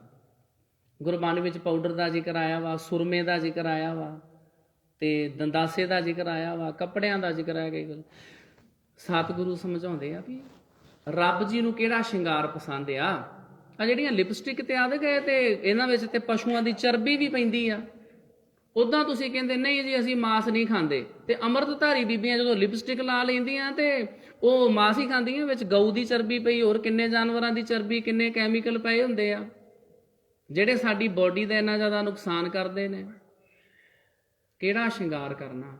ਖਿਮਾ ਸ਼ਿੰਗਾਰ, ਕਿਸੇ ਦੀ ਵਧੀਕੀ ਨੂੰ ਜਰਨਾ, ਖਿਮਾ ਕਰ ਦੇਣਾ ਵੀ ਚੱਲ ਕੋਈ ਨਹੀਂ। ਜੇ ਮੈਨੂੰ ਕਿਸੇ ਨੇ ਕੋਈ ਵੱਧ ਘੱਟ ਕਹਿ ਵੀ ਦਿੱਤਾ ਨਾ, ਮੈਂ ਆਪਣੇ ਮਨ 'ਚ ਰੰਜਿਸ਼ ਨਹੀਂ ਰੱਖਣੀ, ਉਹਨੂੰ ਮੁਆਫ ਕਰ ਦੇਣਾ, ਉਹਨੂੰ ਭੁਲਾ ਦੇਣਾ। ਆਪਣੇ ਦਿਲ ਦੇ ਵਿੱਚ ਵੈਰ ਦੀ ਗੰਢ ਨਹੀਂ ਬੰਨਣੀ ਵੀ ਮੈਨੂੰ ਮੇਰੇ ਜੇਠ ਨੇ ਅਪਸ਼ਬਦ ਕਹਿ ਦਿੱਤੇ ਆ, ਮੈਨੂੰ ਮੇਰੀ ਸੱਸ ਨੇ ਅੱਜ ਕੌੜਾ ਬੋਲਿਆ, ਲੈ ਵੀ ਅੱਜ ਤੋਂ ਬਾਅਦ ਪੱਕੀ ਆਪਾਂ ਇਹਦੇ ਨਾਲ ਨਹੀਂ, ਇਹਨੂੰ ਬੁਲਾਇਆ ਨਹੀਂ ਕਰਨਾ। ਨਹੀਂ, ਖਿਮਾ ਕਰ ਦੇਣਾ ਵੀ ਕੋਈ ਨਹੀਂ, ਚੱਲ ਵੱਡੇ ਆ, ਕਿਤੇ ਮੇਰੇ ਕੋਲੋਂ ਗਲਤੀ ਹੋ ਗਈ ਹੋਏਗੀ, ਕੁਝ ਕਹਿ ਹੀ ਦਿੱਤਾ, ਉਹਨੂੰ ਮਿਟਾ ਦੇਣਾ। ਜਿੱਦਾਂ ਮੁਸਲਮਾਨ ਲੋਕੀ ਈਦ ਵਾਲੇ ਦਿਨ ਇੱਕ ਦੂਜੇ ਦੇ ਗਲੇ ਲੱਗ ਕੇ ਕਹਿੰਦੇ ਵੀ ਲਓ ਵੀ ਅੱਜ ਤੱਕ ਦੇ ਜਿੰਨੇ ਗੁਨਾਹ ਸਾਰੇ ਖਤਮ, ਜੋ ਘੱਟ ਵੱਧ ਬੋਲਿਆ ਸਭ ਕੁਝ ਖਤਮ, ਅੱਜ ਤੋਂ ਬਾਅਦ ਆਪਾਂ ਇੱਕ ਨਵਾਂ ਰਿਲੇਸ਼ਨ, ਇੱਕ ਨਵਾਂ ਰਿਸ਼ਤਾ ਸ਼ੁਰੂ ਕਰਾਂਗੇ। ਘਰਾਂ ਵਿੱਚ ਇਹੋ ਜਿਹੀਆਂ ਗੱਲਾਂ ਬਾਤਾਂ ਹੋ ਜਾਂਦੀਆਂ। ਜੇ ਅਸੀਂ ਘਰ ਗ੍ਰਸਤੀ ਨੂੰ ਸੁਖੀ ਰੱਖਣਾ ਚਾਹੁੰਦੇ ਆ ਨਾ, ਕਿਸੇ ਦੀ ਗੱਲ ਨੂੰ ਆਪਣੇ ਮਨ ਵਿੱਚ ਚੇਤੇ ਕਰਕੇ ਨਹੀਂ ਰੱਖਣਾ। ਇਹਦੇ ਉੱਤੇ ਭਾਈ ਸੁਥਰੇ ਸ਼ਾਹ ਦੀ ਇੱਕ ਸਾਖੀ ਹੈਗੀ ਆ। ਭਾਈ ਸੁਥਰੇ ਸ਼ਾਹ ਦੀਆਂ ਬਹੁਤ ਸਾਖੀਆਂ ਨੇ। ਇਹ ਗੁਰੂ ਹਰਗੋਬਿੰਦ ਸਾਹਿਬ ਜੀ ਮਹਾਰਾਜ ਦੇ ਸਮੇਂ ਹੋਇਆ। ਜੇ ਤੁਸੀਂ ਸਾਰੀਆਂ ਸੁਣਨੀਆਂ ਹੋਣ ਤੇ 10 ਘੰਟੇ ਲੱਗਣਗੇ। ਉਹ ਰਿਕਾਰਡਡ ਕੀਤੀਆਂ ਮੈਂ ਸਾਰੀਆਂ। ਭਾਈ ਸੁਥਰੇ ਸ਼ਾਹ, ਉਹਨਾਂ ਦੇ ਜੀਵਨ ਵਿੱਚ ਇੱਕ ਸਾਖੀ ਆਉਂਦੀ ਸੀ। ਇੱਕ ਦਿਨ ਉਹ ਸਾਖੀ ਹੈ, ਇੱਕ ਦਿਨ ਭਾਈ ਸੁਥਰੇ ਸ਼ਾਹ ਜੀ ਸੰਗਤ 'ਚ ਆਏ ਤੇ ਕੀਰਤਨ ਹੋ ਰਿਹਾ ਸੀ। ਭਾਈ ਸੁਥਰੇ ਸ਼ਾਹ ਜੀ ਗਾਲਾਂ ਕੱਢ ਕੇ ਭੱਜ ਗਏ। ਉਹਨਾਂ ਨੇ ਕਿਹਾ ਲੱਖ ਲਾਹਨਤ ਸੁਣਾਉਣ ਵਾਲਿਆਂ ਨੂੰ ਤੇ ਲੱਖ ਲਾਹਨਤ ਸੁਣਨ ਵਾਲਿਆਂ ਨੂੰ। ਦੌੜ ਗਏ ਗੱਲ ਇਹ ਕਹਿ ਕੇ। ਸੰਗਤ ਵਿੱਚ ਬੜੀ ਹਾਹਾਕਾਰ ਮੱਚੀ ਵੀ ਇਹ ਬਹੁਤ ਗਲਤ ਆ, ਵੀ ਇਹਨੂੰ ਗੁਰੂ ਹਰਗੋਬਿੰਦ ਸਾਹਿਬ ਜੀ ਮਹਾਰਾਜ ਨੇ ਜ਼ਿਆਦਾ ਹੀ ਸਿਰੇ ਚੜਾਇਆ। ਇਹ ਕਿਸੇ ਨੂੰ ਕੁਝ ਕਹਿ ਜਾਂਦਾ, ਕਿਸੇ ਨੂੰ ਕੁਝ ਕਹਿ ਜਾਂਦਾ, ਆਪੋ ਤੀਰਥਾਂ ਤੇ ਆਦਿ ਕਿਧਰੇ ਘੁੰਮਣ ਚਲਿਆ ਗਿਆ। ਲਓ ਜੀ ਵਾਪਸ ਆਇਆ ਕਿਧਰੇ 2 ਮਹੀਨਿਆਂ ਬਾਅਦ ਚੁੱਪ ਕਰਕੇ ਆਣ ਕੇ ਸੰਗਤ 'ਚ ਬਹਿ ਗਿਆ। ਵਿੱਚੋਂ ਕਈਆਂ ਨੇ ਗੁਰੂ ਹਰਗੋਬਿੰਦ ਸਾਹਿਬ ਨੂੰ ਦੱਸਿਆ, ਮਹਾਰਾਜ ਵੇਖੋ ਆ ਗਿਆ ਜੀ। ਉਹਨੂੰ ਫਾਲਨ ਕੀਤਾ, ਖੜਾ ਕੀਤਾ, ਦੱਸ ਬਈ ਤੇਰੀਆਂ ਸ਼ਿਕਾਇਤਾਂ ਆਈਆਂ, ਕਹਿੰਦੇ ਤੂੰ ਸੰਗਤ ਨੂੰ ਗਾਲਾਂ ਕੱਢ ਕੇ ਭੱਜਿਆ। ਉਹ ਕਹਿਣ ਲੱਗਾ, ਮਹਾਰਾਜ ਨਹੀਂ ਮੈਂ ਤੁਹਾਨੂੰ ਪਤਾ ਇਸ ਤਰ੍ਹਾਂ ਕਰ ਸਕਦਾ ਜੀ, ਮੈਂ ਤੁਹਾਡਾ ਸੇਵਕ ਹਾਂ ਜੀ, ਮੇਰੇ ਮੂੰਹੋਂ ਗਾਲਾਂ ਨਹੀਂ ਗੁਰੂ ਸਾਹਿਬ ਲੋਕੀ ਗਲਤ ਮੇਰੇ ਨਾਲ ਈਰਖਾ ਦਵੈਸ਼ ਕਰਦੇ, ਤੁਸੀਂ ਮੇਰੇ ਨਾਲ ਪਿਆਰ ਜ਼ਿਆਦਾ ਕਰਦੇ ਹੋ, ਲੋਕਾਂ ਕੋਲੋਂ ਜਰਿਆ ਨਹੀਂ ਜਾਂਦਾ, ਇਹ ਮੇਰੇ ਨਾਲ ਈਰਖਾ ਕਰਦੇ ਆ, ਤਾਂ ਮੇਰੀਆਂ ਇਦਾਂ ਹੀ ਐਵੇਂ ਝੂਠੀਆਂ ਸੱਚੀਆਂ ਸ਼ਿਕਾਇਤਾਂ ਬਣਾ ਕੇ ਤੁਹਾਡੇ ਕੋਲ ਲਾ ਦਿੰਦੇ। ਮਹਾਰਾਜ ਮੈਂ ਨਹੀਂ ਕਿਸੇ ਨੂੰ ਕੁਝ ਵੀ ਕਹਿੰਦਾ। ਰਾਗੀ ਸਿੰਘ ਬੈਠੇ ਸੀ, ਉਹ ਕਹਿੰਦੇ ਜੀ ਇਹ ਸਾਨੂੰ ਇਹਨੇ ਕਿਹਾ, ਇਹਨੇ ਵੀ ਲੱਖ ਲਾਹਨਤ ਸੁਣਾਉਣ ਵਾਲਿਆਂ ਤੇ ਲੱਖ ਲਾਹਨਤ ਸੁਣਨ ਵਾਲਿਆਂ ਦੇ ਮਹਾਰਾਜ ਸਾਨੂੰ ਲਾਹਨਤਾਂ ਪਾ ਕੇ ਗਿਆ ਤੁਹਾਡੇ ਕੀਰਤਨੀਆਂ ਨੂੰ। ਉਹ ਕਹਿੰਦਾ ਨਹੀਂ ਮਹਾਰਾਜ ਮੈਨੂੰ ਨਹੀਂ ਚੇਤਾ। ਫਿਰ ਉਹਨੇ ਕਿਹਾ ਚਲੋ ਇਦਾਂ ਕਰੋ ਵੀ ਮੈਨੂੰ ਨਾ ਤੁਸੀਂ ਚੇਤਾ ਕਰਾਉਣ ਦੀ ਕੋਸ਼ਿਸ਼ ਕਰੋ, ਜਿਹਨੂੰ ਕਹਿੰਦੇ ਮੈਨੂੰ ਕੁਝ ਹਿੰਟ ਦਿਓ ਤੁਸੀਂ ਵੀ ਮੈਂ ਤੁਹਾਨੂੰ ਕਿੱਦਣ ਗਾਲਾਂ ਕੱਢੀਆਂ, ਕੋਈ ਦੱਸੋ ਵੀ ਉਦਣ ਭਲਾ ਕਿਹੜਾ ਸ਼ਬਦ ਪੜ੍ਹਦੇ ਸੀ, ਕਿਹੜਾ ਸ਼ਬਦ ਪੜ੍ਹਦੇ ਸੀ, ਮੈਨੂੰ ਤੁਸੀਂ ਸ਼ਬਦ ਦੱਸੋ, ਹੋ ਸਕਦਾ ਮੈਨੂੰ ਸ਼ਾਇਦ ਦਿਮਾਗ 'ਚ ਚੇਤਾ ਆ ਜਾਵੇ। ਰਾਗੀ ਚੁੱਪ ਵੀ, ਹੁਣ 2 ਮਹੀਨੇ ਪਹਿਲਾਂ ਕਿਹੜਾ ਸ਼ਬਦ ਪੜ੍ਹਿਆ ਸੀ, ਕੋਈ ਚੇਤਾ ਥੋੜਾ ਰਹਿੰਦਾ। ਇਹ ਕੋਈ ਹੁਕਮਨਾਮਾ ਥੋੜਾ ਵੀ ਪਿਛਲੇ ਕਈ ਸਾਲਾਂ ਦੇ ਹੁਕਮਨਾਮੇ ਇੱਥੇ ਰਜਿਸਟਰ 'ਚ ਲਿਖੇ ਹੋਏ ਵੀ ਸ਼ਬਦ ਕਿਹੜਾ ਚੇਤਾ ਉਹਨੂੰ ਵੀ ਕਿਹੜਾ ਪੜ੍ਹਦੇ ਸੀ, ਉਹ ਨਹੀਂ ਸਾਨੂੰ ਚੇਤਾ ਹੈ। ਸਾਧ ਸੰਗਤ ਜੀ ਤੁਸੀਂ ਦੱਸੋ, ਜਿੱਦਣ ਮੈਂ ਤੁਹਾਨੂੰ ਗਾਲਾਂ ਕੱਢੀਆਂ ਉਦਣ ਕਿਹੜੀ ਕਥਾ ਹੁੰਦੀ ਸੀ, ਕਿਹੜਾ ਸ਼ਬਦ ਸੀ ਉਦਣ? ਸਾਰੇ ਚੁੱਪ ਵਰਤ ਗਏ। ਹੁਣ ਕਿਸੇ ਨੂੰ ਜਵਾਬ ਨਾ ਆਵੇ। ਸੁਥਰੇ ਸ਼ਾਹ ਨੇ ਹੱਥ ਜੋੜੇ, ਗਲ 'ਚ ਪੱਲਾ ਪਾਇਆ, ਕਹਿਣ ਲੱਗਾ ਸੱਚੇ ਪਾਤਸ਼ਾਹ ਜੀ ਮੇਰੇ ਗੁਨਾਹਾਂ ਦੀ ਮਾਫੀ ਬਖਸ਼ੋ, ਹੈ ਸੱਚ ਇਹ ਸੰਗਤ ਤੁਹਾਡੀ ਸੱਚ ਕਹਿ ਰਹੀ ਆ, ਲਾਹਨਤਾਂ ਤੇ ਮੈਂ ਇਹਨਾਂ ਨੂੰ ਪਾ ਗਿਆ ਸਾਂ, ਪਰ ਗੁਰੂ ਸਾਹਿਬ ਜੀ ਮੈਂ ਤਾਂ ਕਰਕੇ ਪਾਈਆਂ, ਇਹ ਨਾ ਬਸ ਜਦੋਂ ਕੀਰਤਨ ਹੁੰਦਾ ਸਿਰ ਹਿਲਾ ਕੇ ਚਲੇ ਜਾਂਦੇ ਆ ਤਬਲੇ ਦੇ ਉੱਤੇ, ਮਿਊਜ਼ਿਕ ਦੇ ਉੱਤੇ, ਇਹ ਨਾ ਗੁਰੂ ਦਾ ਸ਼ਬਦ ਕੋਈ ਮੰਨਦੇ ਨਹੀਂ, ਗੁਰੂ ਦੇ ਆਖੇ ਨਹੀਂ ਲੱਗਦੇ। ਤਾਂ ਕਰਕੇ ਗੁਰੂ ਸਾਹਿਬ ਜੀ ਮੈਂ ਇਹਨਾਂ ਨੂੰ ਟੋਇਆ ਸੀ, ਸਮਝਾਉਣ ਵਾਸਤੇ ਮਹਾਰਾਜ ਇਹ ਕੌਤਕ ਕੀਤਾ। ਮੈਂ ਸਾਰੀ ਸੰਗਤ ਕੋਲੋਂ ਮਾਫੀ ਮੰਗਦਾ, ਅੱਜ ਤੋਂ ਬਾਅਦ ਮੈਂ ਕਿਸੇ ਨੂੰ ਕੁਝ ਨਹੀਂ ਕਹਿੰਦਾ। ਇੱਕ ਵਾਰੀ ਕਥਾ ਕਰਦਿਆਂ ਖਡੂਰ ਸਾਹਿਬ, ਅੱਜ ਤੋਂ 20 ਸਾਲ ਪਹਿਲਾਂ ਕੋਈ ਮਹਾਰਾਜ ਦਾ ਸ਼ਬਦ ਆ ਗਿਆ, ਉਹ ਸ਼ਬਦ ਦੀ ਮੈਂ ਕਥਾ ਕਰ ਦਿੱਤੀ। ਸ਼ਬਦ ਹੈਗਾ ਸੀ, ਸਵਾਨ ਪੂਛ ਜਿਉ ਭਇਓ ਨਾ ਸੂਦੋ, ਬਹੁਤ ਯਤਨ ਮੈਂ ਕੀਨੋ, ਨਾਨਕ ਲਾਜ ਬਿਰਦ ਕੀ ਰਾਖੋ, ਨਾਮ ਤੁਹਾਰੋ ਲੀਨੋ। ਉਹਦੇ ਅਰਥ ਕਰ ਦਿੱਤੇ ਵੀ ਜਿਹੜਾ ਬੰਦੇ ਦਾ ਮਨ ਆ ਨਾ, ਇਹ ਕੁੱਤੇ ਦੀ ਪੂਛ ਵਰਗਾ ਹੁੰਦਾ। ਕਹਿੰਦੇ 12 ਸਾਲ ਵੰਝਲੀ, ਭਾਵ ਪਾਈਪ 'ਚ ਪਾਈ ਰੱਖੀ, ਜਦੋਂ ਪਾਈਪ ਬਾਹਰ ਕੱਢੀ ਫਿਰ ਵਿੰਗੀ ਹੋ ਗਈ।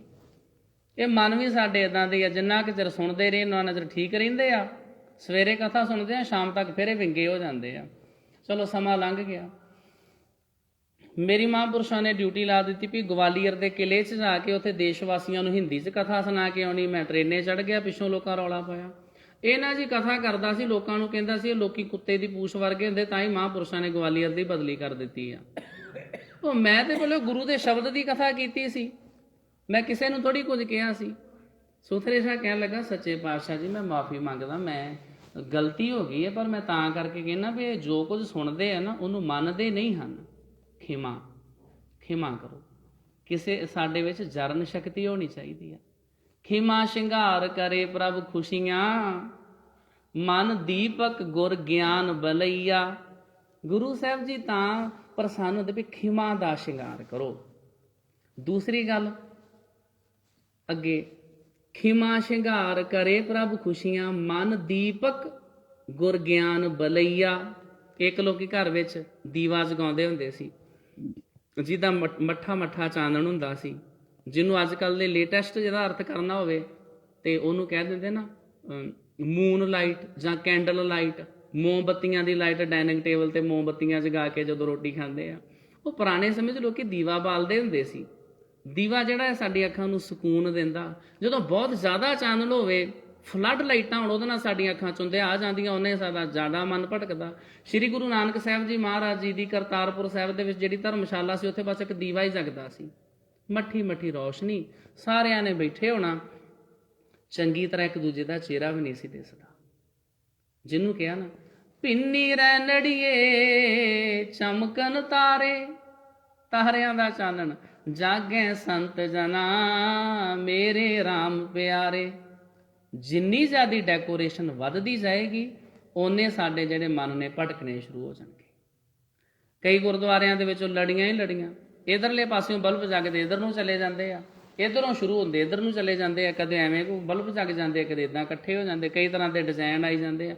ਉਹ ਲੋਕਾਂ ਨੇ ਗੁਰੂ ਦਾ ਸ਼ਬਦ ਕੀ ਸੁਣਨਾ, ਲੋਕੀ ਲਾਈਟਾਂ ਹੀ ਵੇਖੀ ਜਾਂਦੇ ਆ। ਕਦੇ ਇੱਕ ਓਂਕਾਰ ਬਣ ਜਾਂਦੀ, ਕਦੇ ਖੰਡਾ ਬਣ ਜਾਂਦਾ, ਕਦੇ ਕੁਝ ਹੋ ਜਾਂਦਾ। ਬਸ ਬੜੀਆਂ ਲਾਈਟਾਂ ਲਾਈਆਂ ਜੀ, ਬੜਾ ਗੁਰਦੁਆਰਾ ਸਜਾਇਆ। ਉਹ ਭਲਿਓ ਤੁਸੀਂ ਕੋਈ ਸ਼ਬਦ ਸੁਣ ਕੇ ਆਪਣਾ ਮਨ ਵੀ ਸਜਾਇਆ। ਸਤਿਗੁਰੂ ਜੀ ਬਖਸ਼ਿਸ਼ ਕਰਦੇ, ਗਿਆਨ ਦਾ ਦੀਵਾ ਬਾਲੋ, ਉਹ ਗੁਰੂ ਨੂੰ ਬੜਾ ਚੰਗਾ ਲੱਗਦਾ।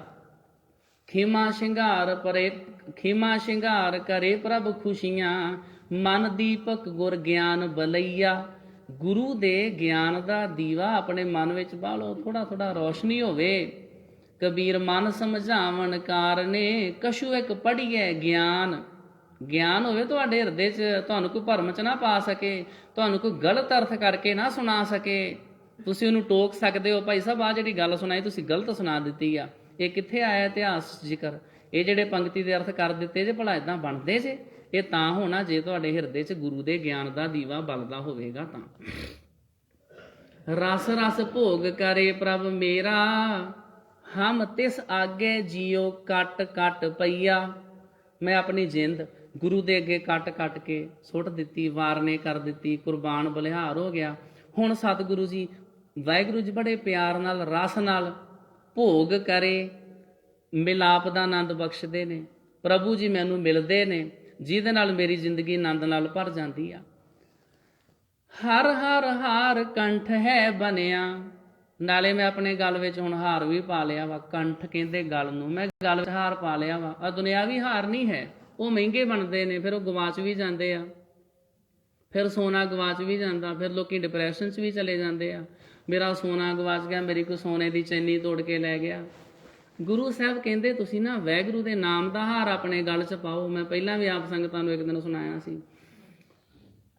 ਇੱਕ ਬੀਬੀ ਸੀ, ਉਹ ਰੋਜ਼ ਸਵੇਰੇ 3 ਵਜੇ ਆਣ ਕੇ ਗੁਰਦੁਆਰਾ ਸਾਹਿਬ ਸੇਵਾ ਕਰਨ ਆਉਂਦੀ ਸੀ। ਜਿਵੇਂ ਹੀ ਸਵੇਰ ਦੇ 7 ਵਜੇ ਸਾਰੇ ਖਡੂਰ ਸਾਹਿਬ 'ਚ ਖਬਰ ਫੈਲ ਗਈ ਵੀ ਚਲੋ ਉਹਦਾ ਪਤਾ ਲੈਣ ਚੱਲੀਏ। ਮੇਰੀ ਸਿੰਘਣੀ ਕਹਿੰਦੀ ਚਲੋ ਉਹਦਾ ਪਤਾ ਲੈਣ ਚੱਲੀਏ। ਮੈਂ ਕਿਹਾ ਕੀ ਹੋਇਆ? ਕਹਿੰਦੇ ਜਦੋਂ ਉਹ ਸਵੇਰੇ 4 ਵਜੇ ਗੁਰਦੁਆਰਾ ਸਾਹਿਬ ਦੀ ਸਾਫ਼ ਸਫਾਈ ਕਰਕੇ ਘਰ ਵੱਲ ਨੂੰ ਜਾ ਰਹੀ ਸੀ, ਨਸ਼ੇ ਕਰਨ ਵਾਲੇ ਮੁੰਡੇ ਮੋਟਰਸਾਈਕਲ ਤੇ ਆਏ, ਉਹਦੇ ਕੰਨਾਂ 'ਚੋਂ ਵਾਲੀਆਂ ਤੋੜ ਕੇ ਲੈ ਗਏ। ਚਲੋ ਉਹਦੇ ਨਾਲ ਹਿਰਖ ਕਰਨ ਚੱਲੀਏ। ਮੈਂ ਕਿਹਾ ਵੀ ਇਹਦੇ 'ਚ ਹਿਰਖ ਕਰਨ ਵਾਲੀ ਗੱਲ ਕੀ? ਗੁਰੂ ਸਾਹਿਬ ਮਨਾ ਕਰਦੇ ਆਂਗੇ ਛੇਦਕ ਗਹਿਣੇ ਪਾਓ ਹੀ ਨਾ। ਵੀ ਤੂੰ 3 ਵਜੇ ਤੇ ਸੇਵਾ ਕਰਨ ਆਉਣੀ ਆ ਤੇ ਕੰਨਾਂ 'ਚ ਵਾਲੀਆਂ ਪਾਉਣ ਦਾ ਕੀ ਮਤਲਬ ਆ? ਮਹਾਰਾਜ ਨੇ ਮਨਾ ਕੀਤੇ ਆ, ਜੇ ਪਾਓਗੇ ਤਾਂ ਲੋਕੀ ਤੋੜ ਕੇ ਖੜਨਗੇ, ਨਾਲ ਕੋਈ ਲੋੜਵੰਦ ਬੰਦੇ ਲੈ ਗਏ ਆ। ਕੋਈ ਗੁਰੂ ਸਾਹਿਬ ਨੇ ਸਾਨੂੰ ਇਹਨਾਂ ਚੀਜ਼ਾਂ ਦਾ ਮਨਾ ਕੀਤਾ ਵਾ। ਗੁਰੂ ਸਾਹਿਬ ਕਹਿੰਦੇ ਆਪਣੇ ਗਲ ਵਿੱਚ ਹਾਰ ਪਾਓ, ਪਰ ਗੁਣਾ ਦਾ ਹਾਰ ਪਾਓ, ਰੱਬ ਦੇ ਨਾਮ ਦਾ ਹਾਰ ਪਾਓ, ਜਿਹੜਾ ਕਿਸੇ ਕੋਲੋਂ ਤੋੜਿਆ ਹੀ ਨਾ ਜਾਵੇ। ਇੱਕ ਬੰਦਾ ਕਰੋੜਾਪਤੀ ਸੀ, ਸਰਕਾਰੀ ਠੇਕੇਦਾਰ ਸੀ, ਉਹਦੀ ਘਰਵਾਲੀ ਦੀ ਡੈਥ ਹੋ ਗਈ। ਜਦੋਂ ਮੈਂ ਸੰਸਕਾਰ ਕਰਵਾਉਣ ਵਾਸਤੇ ਗਿਆ, ਉੱਥੇ ਘੁਸਰ ਮੁਸਰ ਜੀ ਉਹ ਕਰੀ ਜਾਣ। ਮੈਂ ਕਿਹਾ ਕੀ ਹੋਇਆ? ਕਹਿੰਦੇ ਜੀ ਜਦੋਂ ਤੇ ਹਸਪਤਾਲ 'ਚ ਇਹਨੂੰ ਦਾਖਲ ਕਰਵਾਇਆ ਸੀ, ਉਦੋਂ ਇਹਦੇ ਗਲ ਦੇ ਵਿੱਚ ਸੋਨੇ ਦੀ ਚੈਨੀ ਸੀ। ਜਦੋਂ ਹੁਣ ਡੈੱਡ ਬੋਡੀ ਲੈ ਕੇ ਆਇਆ ਹੈ ਨਹੀਂ ਆ, ਸਾਨੂੰ ਡਾਊਟ ਹੁੰਦਾ ਵੀ ਇਹ ਤੋੜੀ ਕਿੰਨੇ ਆ, ਵੀ ਲਾਗੇ ਤੇ ਸਾਡੇ ਆਪਣੇ ਸਕੇ ਸੰਬੰਧੀ ਰਿਸ਼ਤੇਦਾਰ ਸੀ। ਉਹ ਭਲੇ ਉਹ ਜਿਹੜੇ ਗਲਾਂ 'ਚ ਹਾਰ ਇਤਿਆਦਿਕ ਪਾਏ ਗਵਾਚ ਜਾਂਦੇ ਆ, ਟੁੱਟ ਜਾਂਦੇ ਆ। ਰੱਬ ਜੀ ਦੇ ਨਾਮ ਦਾ ਹਾਰ ਗਲ 'ਚ ਪਾ ਲਓ, ਨਾਲੇ ਗੁਰੂ ਨੂੰ ਚੰਗਾ ਲੱਗਦਾ, ਨਾਲੇ ਕੋਈ ਤੋੜ ਕੇ ਨਹੀਂ ਲੈ ਜਾਂਦਾ। ਹਰ ਹਰ ਹਾਰ ਕੰਠ ਹੈ ਬਣਿਆ, ਮਨ ਮੋਤੀ ਚੂਰ ਵੱਡ ਗਹਿਨ ਗਨਈਆ। ਮੋਤੀ ਚੂਰ ਵੀ ਇੱਕ ਪੁਰਾਣੇ ਸਮੇਂ ਦਾ ਗਹਿਣਾ ਵਾ। ਇਹ ਬੀਬੀਆਂ ਆਪਣੇ ਸਿਰ ਵਿੱਚ ਪਾਉਂਦੀਆਂ ਵਾ, ਫੁੱਲ ਟਾਈਪ, ਜਿੱਦਾਂ ਉਹ ਸਿਰ 'ਚ ਟਿੱਕਾ ਨਹੀਂ ਲਮਕਾ ਲਈਦਾ, ਇਸ ਤਰ੍ਹਾਂ ਇਹ ਮੋਤੀ ਚੂਰ ਇੱਕ ਗਹਿਣਾ ਵਾ ਸੋਨੇ ਦਾ। ਉਹ ਇਸ ਤਰ੍ਹਾਂ ਮੱਥੇ 'ਚ ਲਟਕਾਉਂਦੀਆਂ ਹੁੰਦੀਆਂ ਸੀ।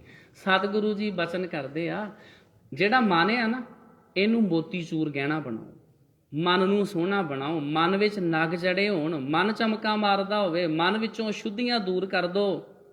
ਇਹ ਗਹਿਣੇ ਗੁਰੂ ਜੀ ਨੂੰ ਬੜੇ ਚੰਗੇ ਲੱਗਦੇ ਆ। ਹਰ ਹਰ ਹਾਰ ਕੰਠ ਹੈ ਬਣਿਆ, ਮਨ ਮੋਤੀ ਚੂਰ ਵੱਡ ਗਹਿਨ ਗਨਈਆ।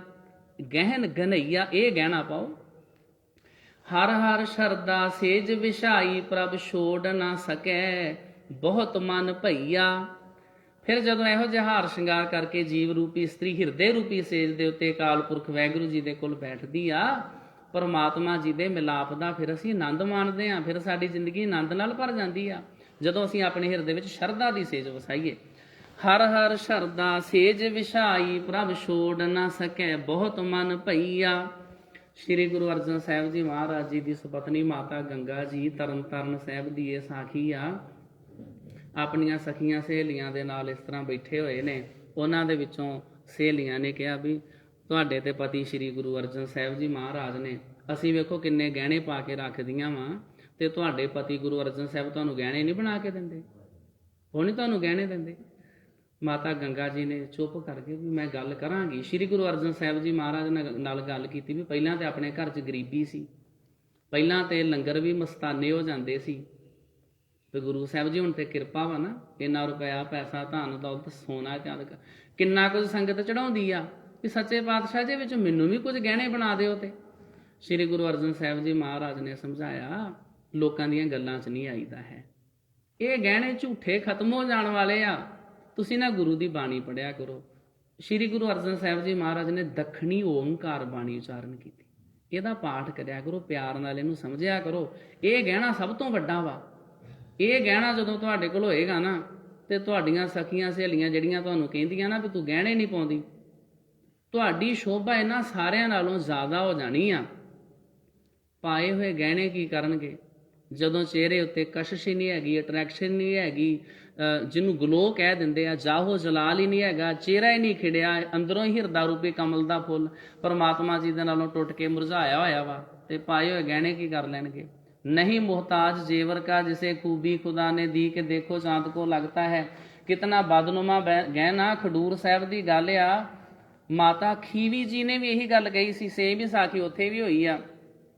ਮਾਤਾ ਖੀਵੀ ਜੀ ਕਿਸੇ ਦੇ ਘਰ ਵਿਆਹ ਵਿੱਚ ਗਏ, ਉੱਥੇ ਨਾਲ ਦੀਆਂ ਸਖੀਆਂ ਸਹੇਲੀਆਂ ਨੇ ਕਿਹਾ ਜੀ, ਉਹ ਗੱਲਾਂ ਬਾਤਾਂ ਕੀਤੀਆਂ, ਉਹਨਾਂ ਨੇ ਕਿਹਾ ਅਸੀਂ ਵੇਖੋ ਕਿੰਨੇ ਹਾਰ ਸ਼ਿੰਗਾਰ ਕੀਤੇ ਹੋਏ ਆ, ਤੇ ਜਿਹੜੀ ਬਾਬੇ ਆਣੀ ਆ ਇਹਨੇ ਕੋਈ ਗਹਿਣਾ ਹੀ ਨਹੀਂ ਪਾਇਆ। ਜਿਹੜੀ ਗੁਰੂ ਅੰਗਦ ਸਾਹਿਬ ਜੀ ਮਹਾਰਾਜ ਦੀ ਸੁਪਤਨੀ ਆ, ਇਹਨੂੰ ਗੁਰੂ ਅੰਗਦ ਸਾਹਿਬ ਜੀ ਕੁਛ ਬਣਾ ਕੇ ਹੀ ਨਹੀਂ ਦਿੰਦੇ। ਮਾਤਾ ਖੀਵੀ ਜੀ ਨੂੰ ਇਸ ਗੱਲ ਦਾ ਬੁਰਾ ਲੱਗਾ ਵੀ ਕੋਈ ਮੈਨੂੰ ਕਿਉਂ ਕਵੇ, ਕੋਈ ਮੇਰੇ ਬਾਰੇ ਇਸ ਤਰ੍ਹਾਂ ਕਿਉਂ ਕਵੇ। ਆਣ ਕੇ ਸ੍ਰੀ ਗੁਰੂ ਅੰਗਦ ਸਾਹਿਬ ਜੀ ਮਹਾਰਾਜ ਜੀ ਨੇ ਬਚਨ ਕੀਤਾ। ਇਤਿਹਾਸ ਵਿੱਚ ਇਸ ਤਰ੍ਹਾਂ ਜ਼ਿਕਰ ਆਉਂਦਾ, ਉੱਥੇ ਇੱਕ ਗੁਰਦੁਆਰਾ ਸਾਹਿਬ ਵੀ ਬਣਿਆ ਵਾ, ਗੁਰਦੁਆਰਾ ਸਿੱਲ ਸਾਹਿਬ। ਸਿੱਲ ਦਾ ਅਰਥ ਹੁੰਦਾ ਪੱਥਰ। ਸ੍ਰੀ ਗੁਰੂ ਅੰਗਦ ਸਾਹਿਬ ਜੀ ਮਹਾਰਾਜ ਜੀ ਸਿੱਲ ਦੇ ਉੱਤੇ ਇਸ਼ਨਾਨ ਕਰਦੇ ਸੀ। ਬਹੁਤ ਮਹਾਨ ਸਾਖੀਆਂ ਨੇ ਸਾਡੇ ਸਮਝਣ ਵਾਸਤੇ।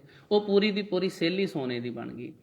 ਸ੍ਰੀ ਗੁਰੂ ਅੰਗਦ ਸਾਹਿਬ ਜੀ ਮਹਾਰਾਜ ਨੇ ਕਿਹਾ ਵੀ ਲਓ ਜੀ ਤੁਸੀਂ ਇਹ ਲਓ, ਸਿੱਲ ਹੀ ਚੁੱਕੋ, ਪੂਰਾ ਪੱਥਰ ਹੀ ਸੋਨੇ ਦਾ, ਜਿੰਨੇ ਮਰਜ਼ੀ ਗਹਿਣੇ ਬਣਾ ਲਿਓ। ਉਹ ਸ਼ਾਮ ਦਾ ਸਮਾਂ ਸੀ, ਰਾਤ ਨੂੰ ਉਹ ਸੋਨੇ ਦੀ ਸਿੱਲ ਮੰਜੇ ਥੱਲੇ ਰੱਖ ਲਈ। ਉਹ ਮਾਤਾ ਖੀਵੀ ਜੀ ਕਹਿੰਦੇ ਵਾਰ-ਵਾਰ ਉੱਠਦੇ ਵੇਖਦੇ ਆ ਵੀ ਸਿੱਲ ਹੈਗੀ ਆ, ਕਿਤੇ ਕੋਈ ਚੁੱਕ ਕੇ ਤੇ ਨਹੀਂ ਲੈ ਗਿਆ। ਸਾਰੀ ਰਾਤ ਨੀਂਦ ਹੀ ਨਾ ਆਈ। ਸਵੇਰੇ ਫਿਰ ਉੱਠ ਕੇ ਵੇਖਣ, ਬੜਾ ਧਿਆਨ ਰੱਖਣ ਵੀ ਇਹ ਇੰਨਾ ਜ਼ਿਆਦਾ ਸੋਨਾ ਕਿੱਥੇ ਲਿਜਾਣਾ, ਕਿਹੜੇ ਸੁਨਿਆਰੇ ਕੋਲ ਜਾਣਾ, ਕਿੱਦਾਂ ਦੇ ਗਹਿਣੇ ਬਣਾਉਣੇ। ਸਾਰਾ ਮਨ ਬਸ ਇਹਨਾਂ ਗੱਲਾਂ 'ਚ ਘੁੰਮੀ ਜਾਵੇ। ਬੜੀ ਪਰੇਸ਼ਾਨ ਰਿਹਾ ਸਾਰੀ ਰਾਤ।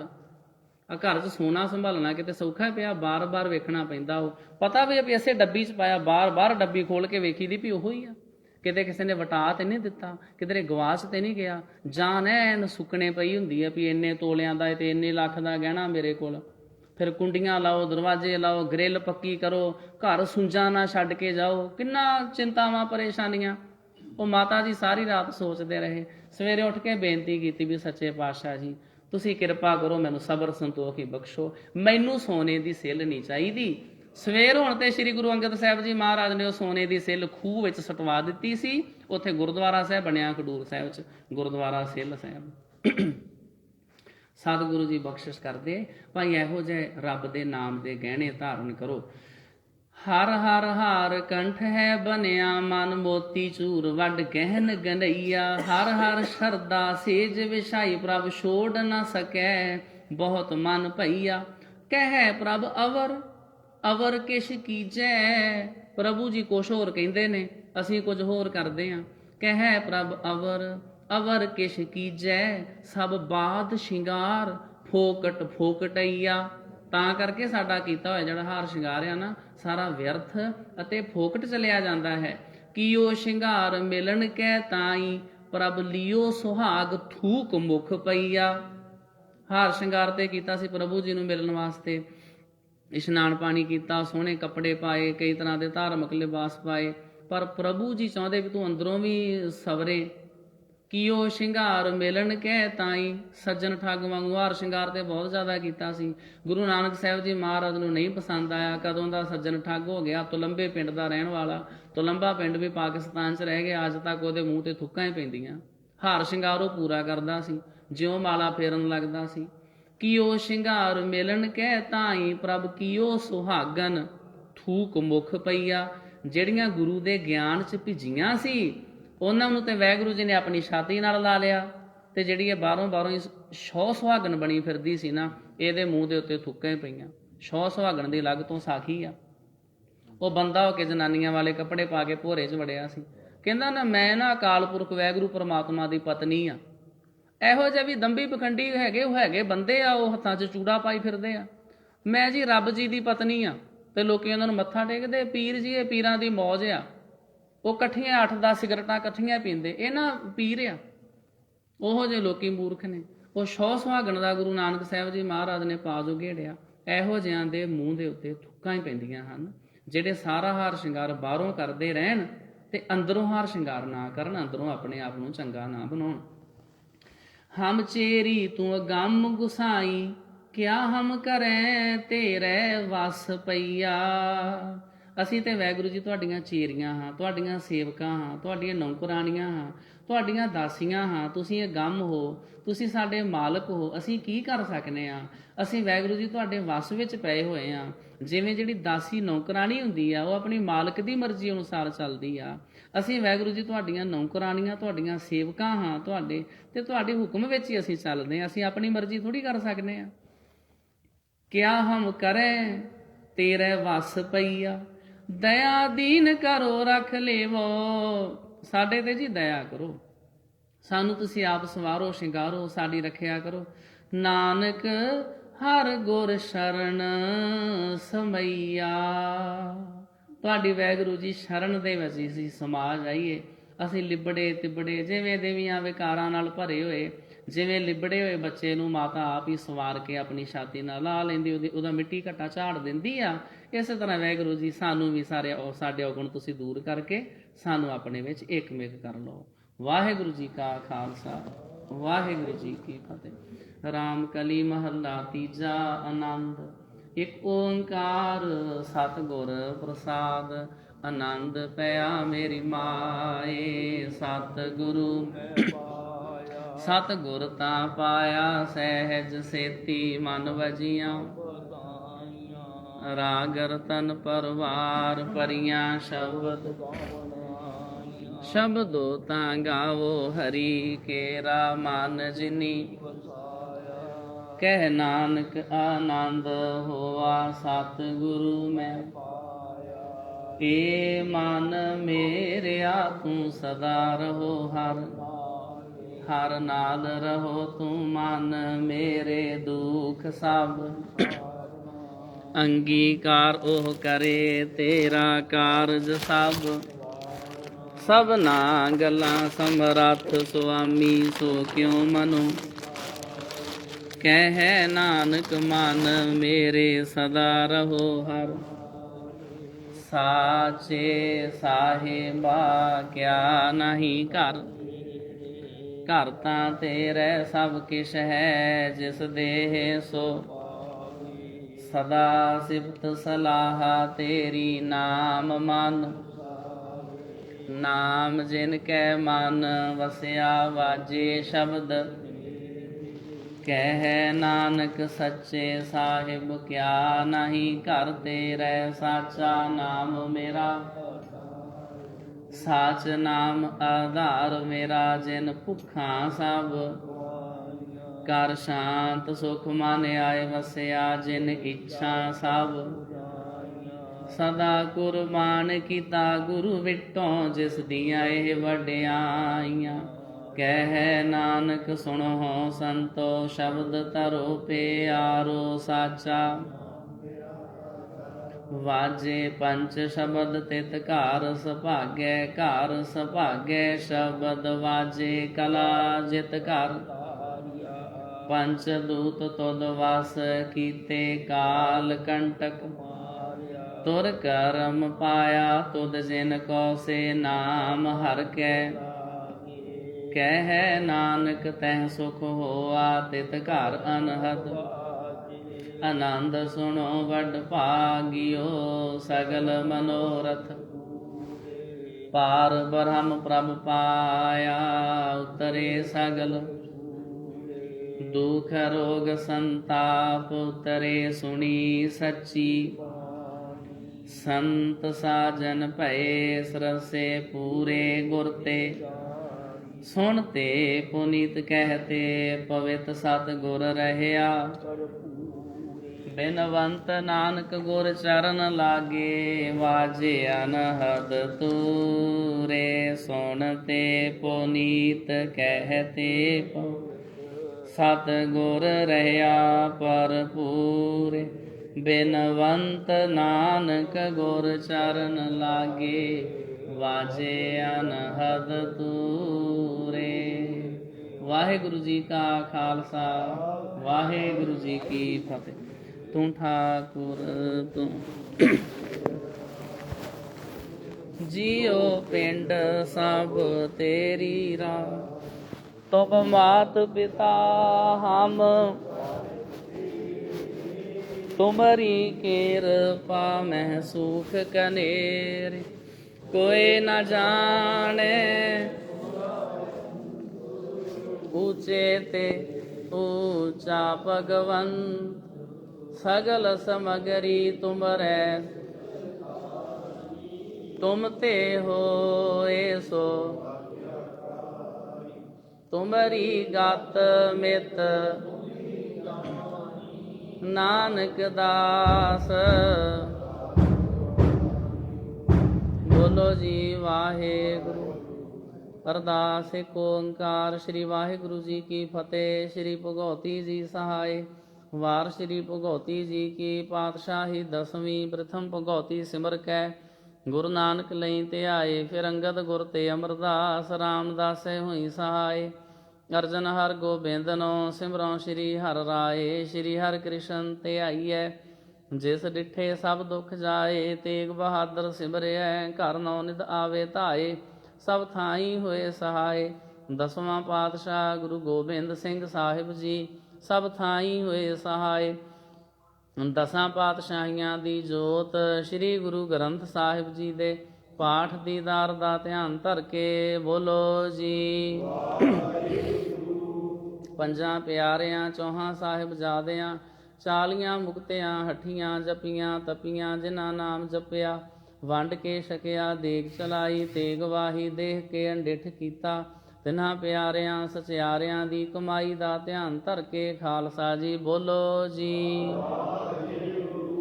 ਜਿਨ੍ਹਾਂ ਸਿੰਘਾਂ ਸਿੰਘਣੀਆਂ ਨੇ ਧਰਮ ਹੇਤ ਸੀਸ ਦਿੱਤੇ ਬੰਦ ਬੰਦ ਕਟਾਏ।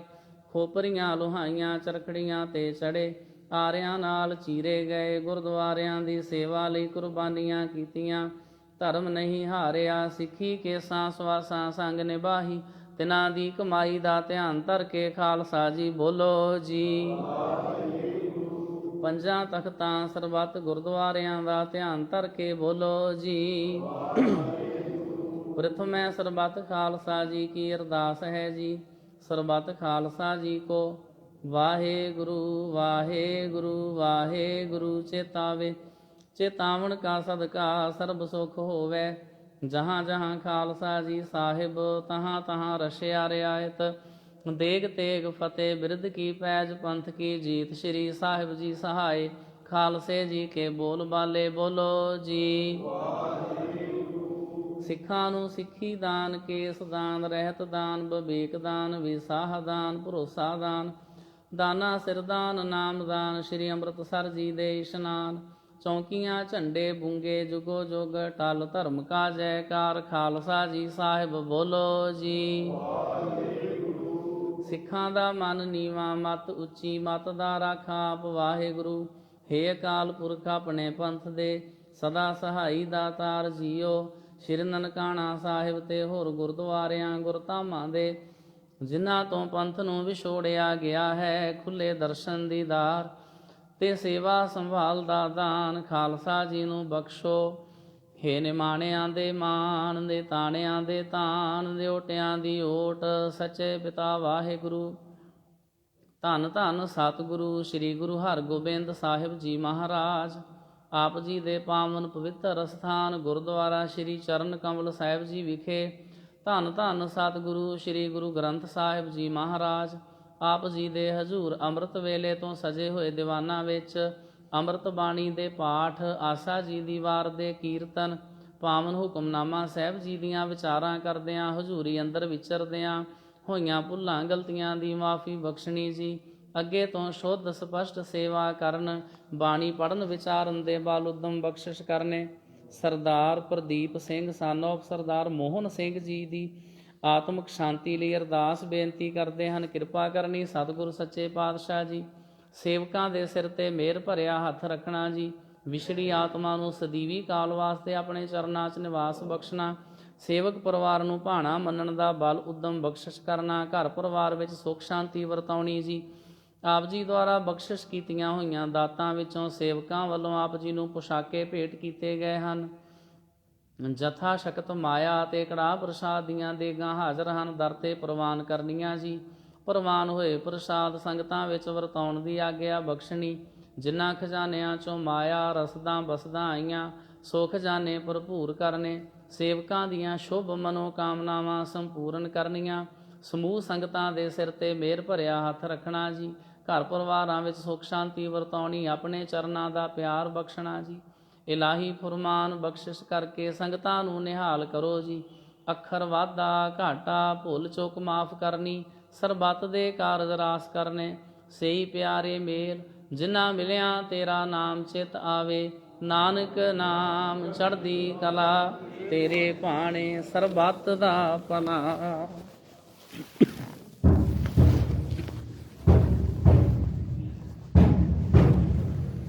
ਵਾਹਿਗੁਰੂ ਜੀ ਕਾ ਖਾਲਸਾ ਵਾਹਿਗੁਰੂ ਜੀ ਕੀ ਫਤਿਹ। ਦੋਹਰਾ ਗਿਆ ਭਈ ਅਕਾਲ ਕੀ,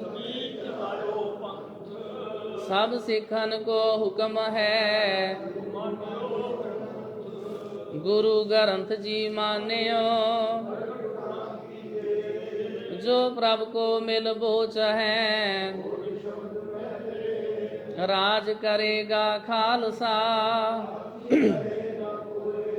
ਖੁਆਰ ਹੋਏ ਸਭ ਮਿਲੇਂਗੇ।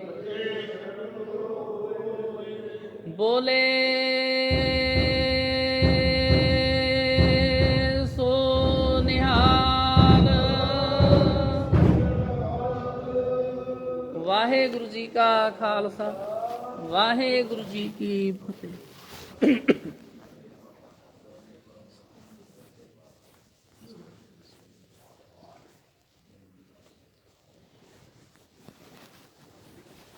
ਵਾਹਿਗੁਰੂ ਸਾਹਿਬ ਜੀਓ, ਕਿਰਪਾ ਕਰੋ ਦੀਨ ਕੇ ਦਾਤੇ। ਮੇਰਾ ਗੁਣ ਅਵਗੁਣ ਨਾ ਵਿਚਾਰੋ ਕੋਈ। ਮਾਟੀ ਕਾ ਕਿਆ ਧੋਪੈ ਸੁਆਮੀ, ਮਾਨਸ ਕੀ ਗਤ ਏ। ਸਤਨਾਮ ਸ਼੍ਰੀ ਵਾਹਿਗੁਰੂ ਸਾਹਿਬ ਜੀਓ। ਬਿਲਾਵਲ ਮਹੱਲਾ ਚੌਥਾ। ਅੰਤਰ ਪਿਆਸ ਉਠੀ ਪ੍ਰਭ ਕੇਰੀ। ਸੁਣ ਗੁਰ ਬਚਨ ਮਨ ਤੀਰ ਲਗਈਆ। ਮਨ ਕੀ ਬਿਰਥਾ ਮਨ ਹੀ ਜਾਣੈ। ਅਵਰ ਕੇ ਜਾਣੈ ਕੋ ਪੀਰ ਪਰਈਆ। ਅੰਤਰ ਪਿਆਸ ਉਠੀ ਪ੍ਰਭ ਕੇਰੀ। ਸੁਣ ਗੁਰ ਬਚਨ ਮਨ ਤੀਰ ਲਗਈਆ।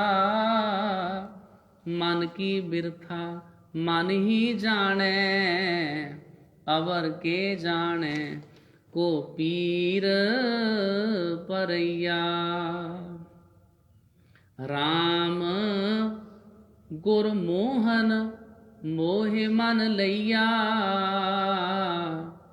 ਹਉ ਆਕਲ ਬਿਕਲ ਭਈ ਗੁਰ ਦੇਖੇ ਹੋਂ ਲੋਟ ਪੋਟ ਹੋਏ ਪਈਆ। ਰਹਾਉ ਹੋਂ ਨਿਰਖਤ ਫਿਰੋਂ ਸਭ ਦੇਸ਼ ਦਿਸ਼ੰਤਰ। ਮੈਂ ਪ੍ਰਭ ਦੇਖਣ ਕੋ ਬਹੁਤ ਮਨ ਚਈਆ। ਮਨ ਤਨ ਕਾਟ ਦਿਓ ਗੁਰ ਆਗੈ। ਜਿਨ ਹਰ ਪ੍ਰਭ ਮਾਰਗ ਪੰਥ ਦਿਖਈਆ।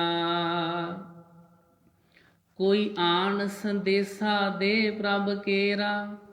ਰਿਦ ਅੰਤਰ ਮਨ ਤਨ ਮੀਠ ਲਗਈਆ। ਮਸਤਕ ਕਾਟ ਦਿਓ ਚਰਣਾ ਤਲ। ਜੋ ਹਰ ਪ੍ਰਭ ਮੇਲੇ ਮੇਲ ਮਿਲਈਆ। ਚੱਲ ਚੱਲ ਸਖੀ ਹਮ ਪ੍ਰਭ ਪ੍ਰਬੋਧੈ। ਗੁਣ ਕਾਮਣ ਕਰ ਹਰ ਪ੍ਰਭ ਲਹੀਆ। ਭਗਤ ਵਸ਼ਲ ਵਾ ਕੋ ਨਾਮ ਕਹੀਅਤ ਹੈ। ਸ਼ਰਨ ਪ੍ਰਭੂ ਤਿਸ ਪਾਛੈ ਪਈਆ। ਖਿਮਾ ਸ਼ਿੰਗਾਰ ਕਰੇ ਪ੍ਰਭ ਖੁਸ਼ੀਆਂ। ਮਨ ਦੀਪਕ ਗੁਰ ਗਿਆਨ ਬਲਈਆ। ਰਸ ਰਸ ਭੋਗ ਕਰੇ ਪ੍ਰਭ ਮੇਰਾ। ਹਮ ਤਿਸ ਆਗੇ ਜਿਉ ਕਟ ਕਟ ਪਈਆ। ਹਰ ਹਰ ਹਾਰ ਕੰਠ ਹੈ ਬਨਿਆ। ਮਨ ਮੋਤੀ ਚੂਰ ਵੱਡ ਗਹਿਨ ਗਨਈਆ। ਹਰ ਹਰ ਸ਼ਰਦਾ ਸੇਜ ਵਿਛਾਈ। ਪ੍ਰਭ ਛੋੜ ਨਾ ਸਕੈ ਬਹੁਤ ਮਨ ਭਈਆ। ਕਹਿ ਪ੍ਰਭ ਅਵਰ ਅਵਰ ਕਿਛ ਕੀਜੈ। ਸਭ ਬਾਦ ਸ਼ਿੰਗਾਰ ਫੋਕਟ ਫੋਕਟਈਆ। ਕੀਓ ਸ਼ਿੰਗਾਰ ਮਿਲਣ ਕੈ ਤਾਈ। ਪ੍ਰਭ ਲਿਓ ਸੁਹਾਗਨ ਥੂਕ ਮੁਖ ਪਈਆ। ਹਮ ਚੇਰੀ ਤੂੰ ਅਗੰਮ ਗੁਸਾਈ। ਕਿਆ ਹਮ ਕਰੈ ਤੇਰੇ ਵਸ ਪਈਆ। ਦਇਆ ਦੀਨ ਕਰੋ ਰਖ ਲੇਵੋ। ਨਾਨਕ ਹਰ ਗੁਰ ਸ਼ਰਨ ਸਮਈਆ। ਹਮ ਚੇਰੀ ਤੂੰ ਅਗੰਮ ਗੁਸਾਈ। ਕਿਆ ਹਮ ਕਰੈ ਤੇਰੇ ਵਸ ਪਈਆ। ਦਇਆ ਦੀਨ ਕਰੋ ਰਖ ਲੇਵੋ। ਨਾਨਕ ਹਰ ਗੁਰ ਸ਼ਰਨ ਸਮਈਆ। ਵਾਹਿਗੁਰੂ ਜੀ ਕਾ ਖਾਲਸਾ ਵਾਹਿਗੁਰੂ ਜੀ ਕੀ ਫਤਿਹ। ਗੁਰੂ ਪਿਆਰੀ ਸਾਧ ਸੰਗਤ ਜੀ, ਅੱਜ ਦਾ ਇਹ ਪਾਵਨ ਹੁਕਮਨਾਮਾ ਸਾਹਿਬ ਸ੍ਰੀ ਗੁਰੂ ਰਾਮਦਾਸ ਸਾਹਿਬ ਜੀ ਮਹਾਰਾਜ ਜੀ ਦਾ ਬਖਸ਼ਿਸ਼ ਕੀਤਾ ਹੋਇਆ ਸੀ। ਇਸ ਹੁਕਮਨਾਮਾ ਸਾਹਿਬ ਦੀ ਕਿਸਮ ਸੀ ਅਸ਼ਟਪਦੀ, 8 ਬੰਦਾਂ ਵਾਲਾ ਸ਼ਬਦ। ਕਿਉਂਕਿ ਵੱਡਾ ਸ਼ਬਦ ਸੀ, ਇਸ ਵਾਸਤੇ ਸਮਾਂ ਵੀ ਬਹੁਤਾ ਲੱਗਿਆ ਹੈ। ਤੇ ਇਹਦੇ ਨਾਲ ਸੰਬੰਧਿਤ ਹੋਰ ਵੀ ਅਨੇਕ ਕਈ ਪ੍ਰਕਾਰ ਦੀਆਂ ਸਾਖੀਆਂ, ਗੁਰਬਾਣੀ ਦੇ ਪ੍ਰਮਾਣ ਉਹ ਆਪਾਂ ਵਿਚਾਰ ਸਕਦੇ ਹਾਂ। ਤਾਂ ਗੁਰੂ ਸਾਹਿਬ ਜੀ ਦੀ ਬਾਣੀ ਦਾ ਸਾਧ ਸੰਗਤ ਜੀ ਕੋਈ ਅੰਤ ਨਹੀਂ ਹੈ। ਕੁਝ ਗੁਰਮੁਖ ਪਿਆਰੇ ਸੰਗਤਾਂ ਜਿਵੇਂ ਤੁਸੀਂ ਲੇਟ ਆਉਂਦੇ ਹੋ, ਕਿਉਂਕਿ ਕਥਾ ਤੇ 7 ਵਜੇ ਸ਼ੁਰੂ ਹੋ ਜਾਂਦੀ ਆ। ਤੇ ਜੇ ਤੁਸੀਂ ਪਹਿਲੀਆਂ ਪੰਕਤੀਆਂ ਦੀ ਕਥਾ ਵੀ ਸੁਣਨੀ ਹੋਵੇ,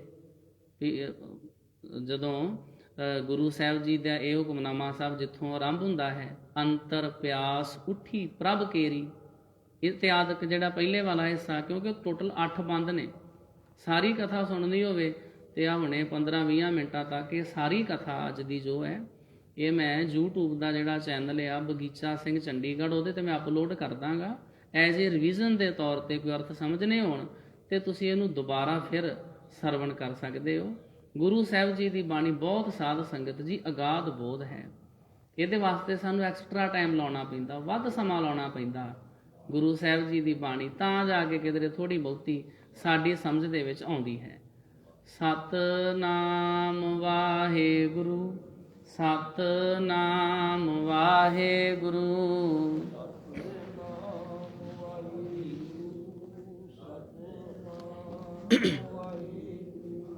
ਸਤਿਨਾਮ ਵਾਹਿਗੁਰੂ, ਸਤਿਨਾਮ ਵਾਹਿਗੁਰੂ।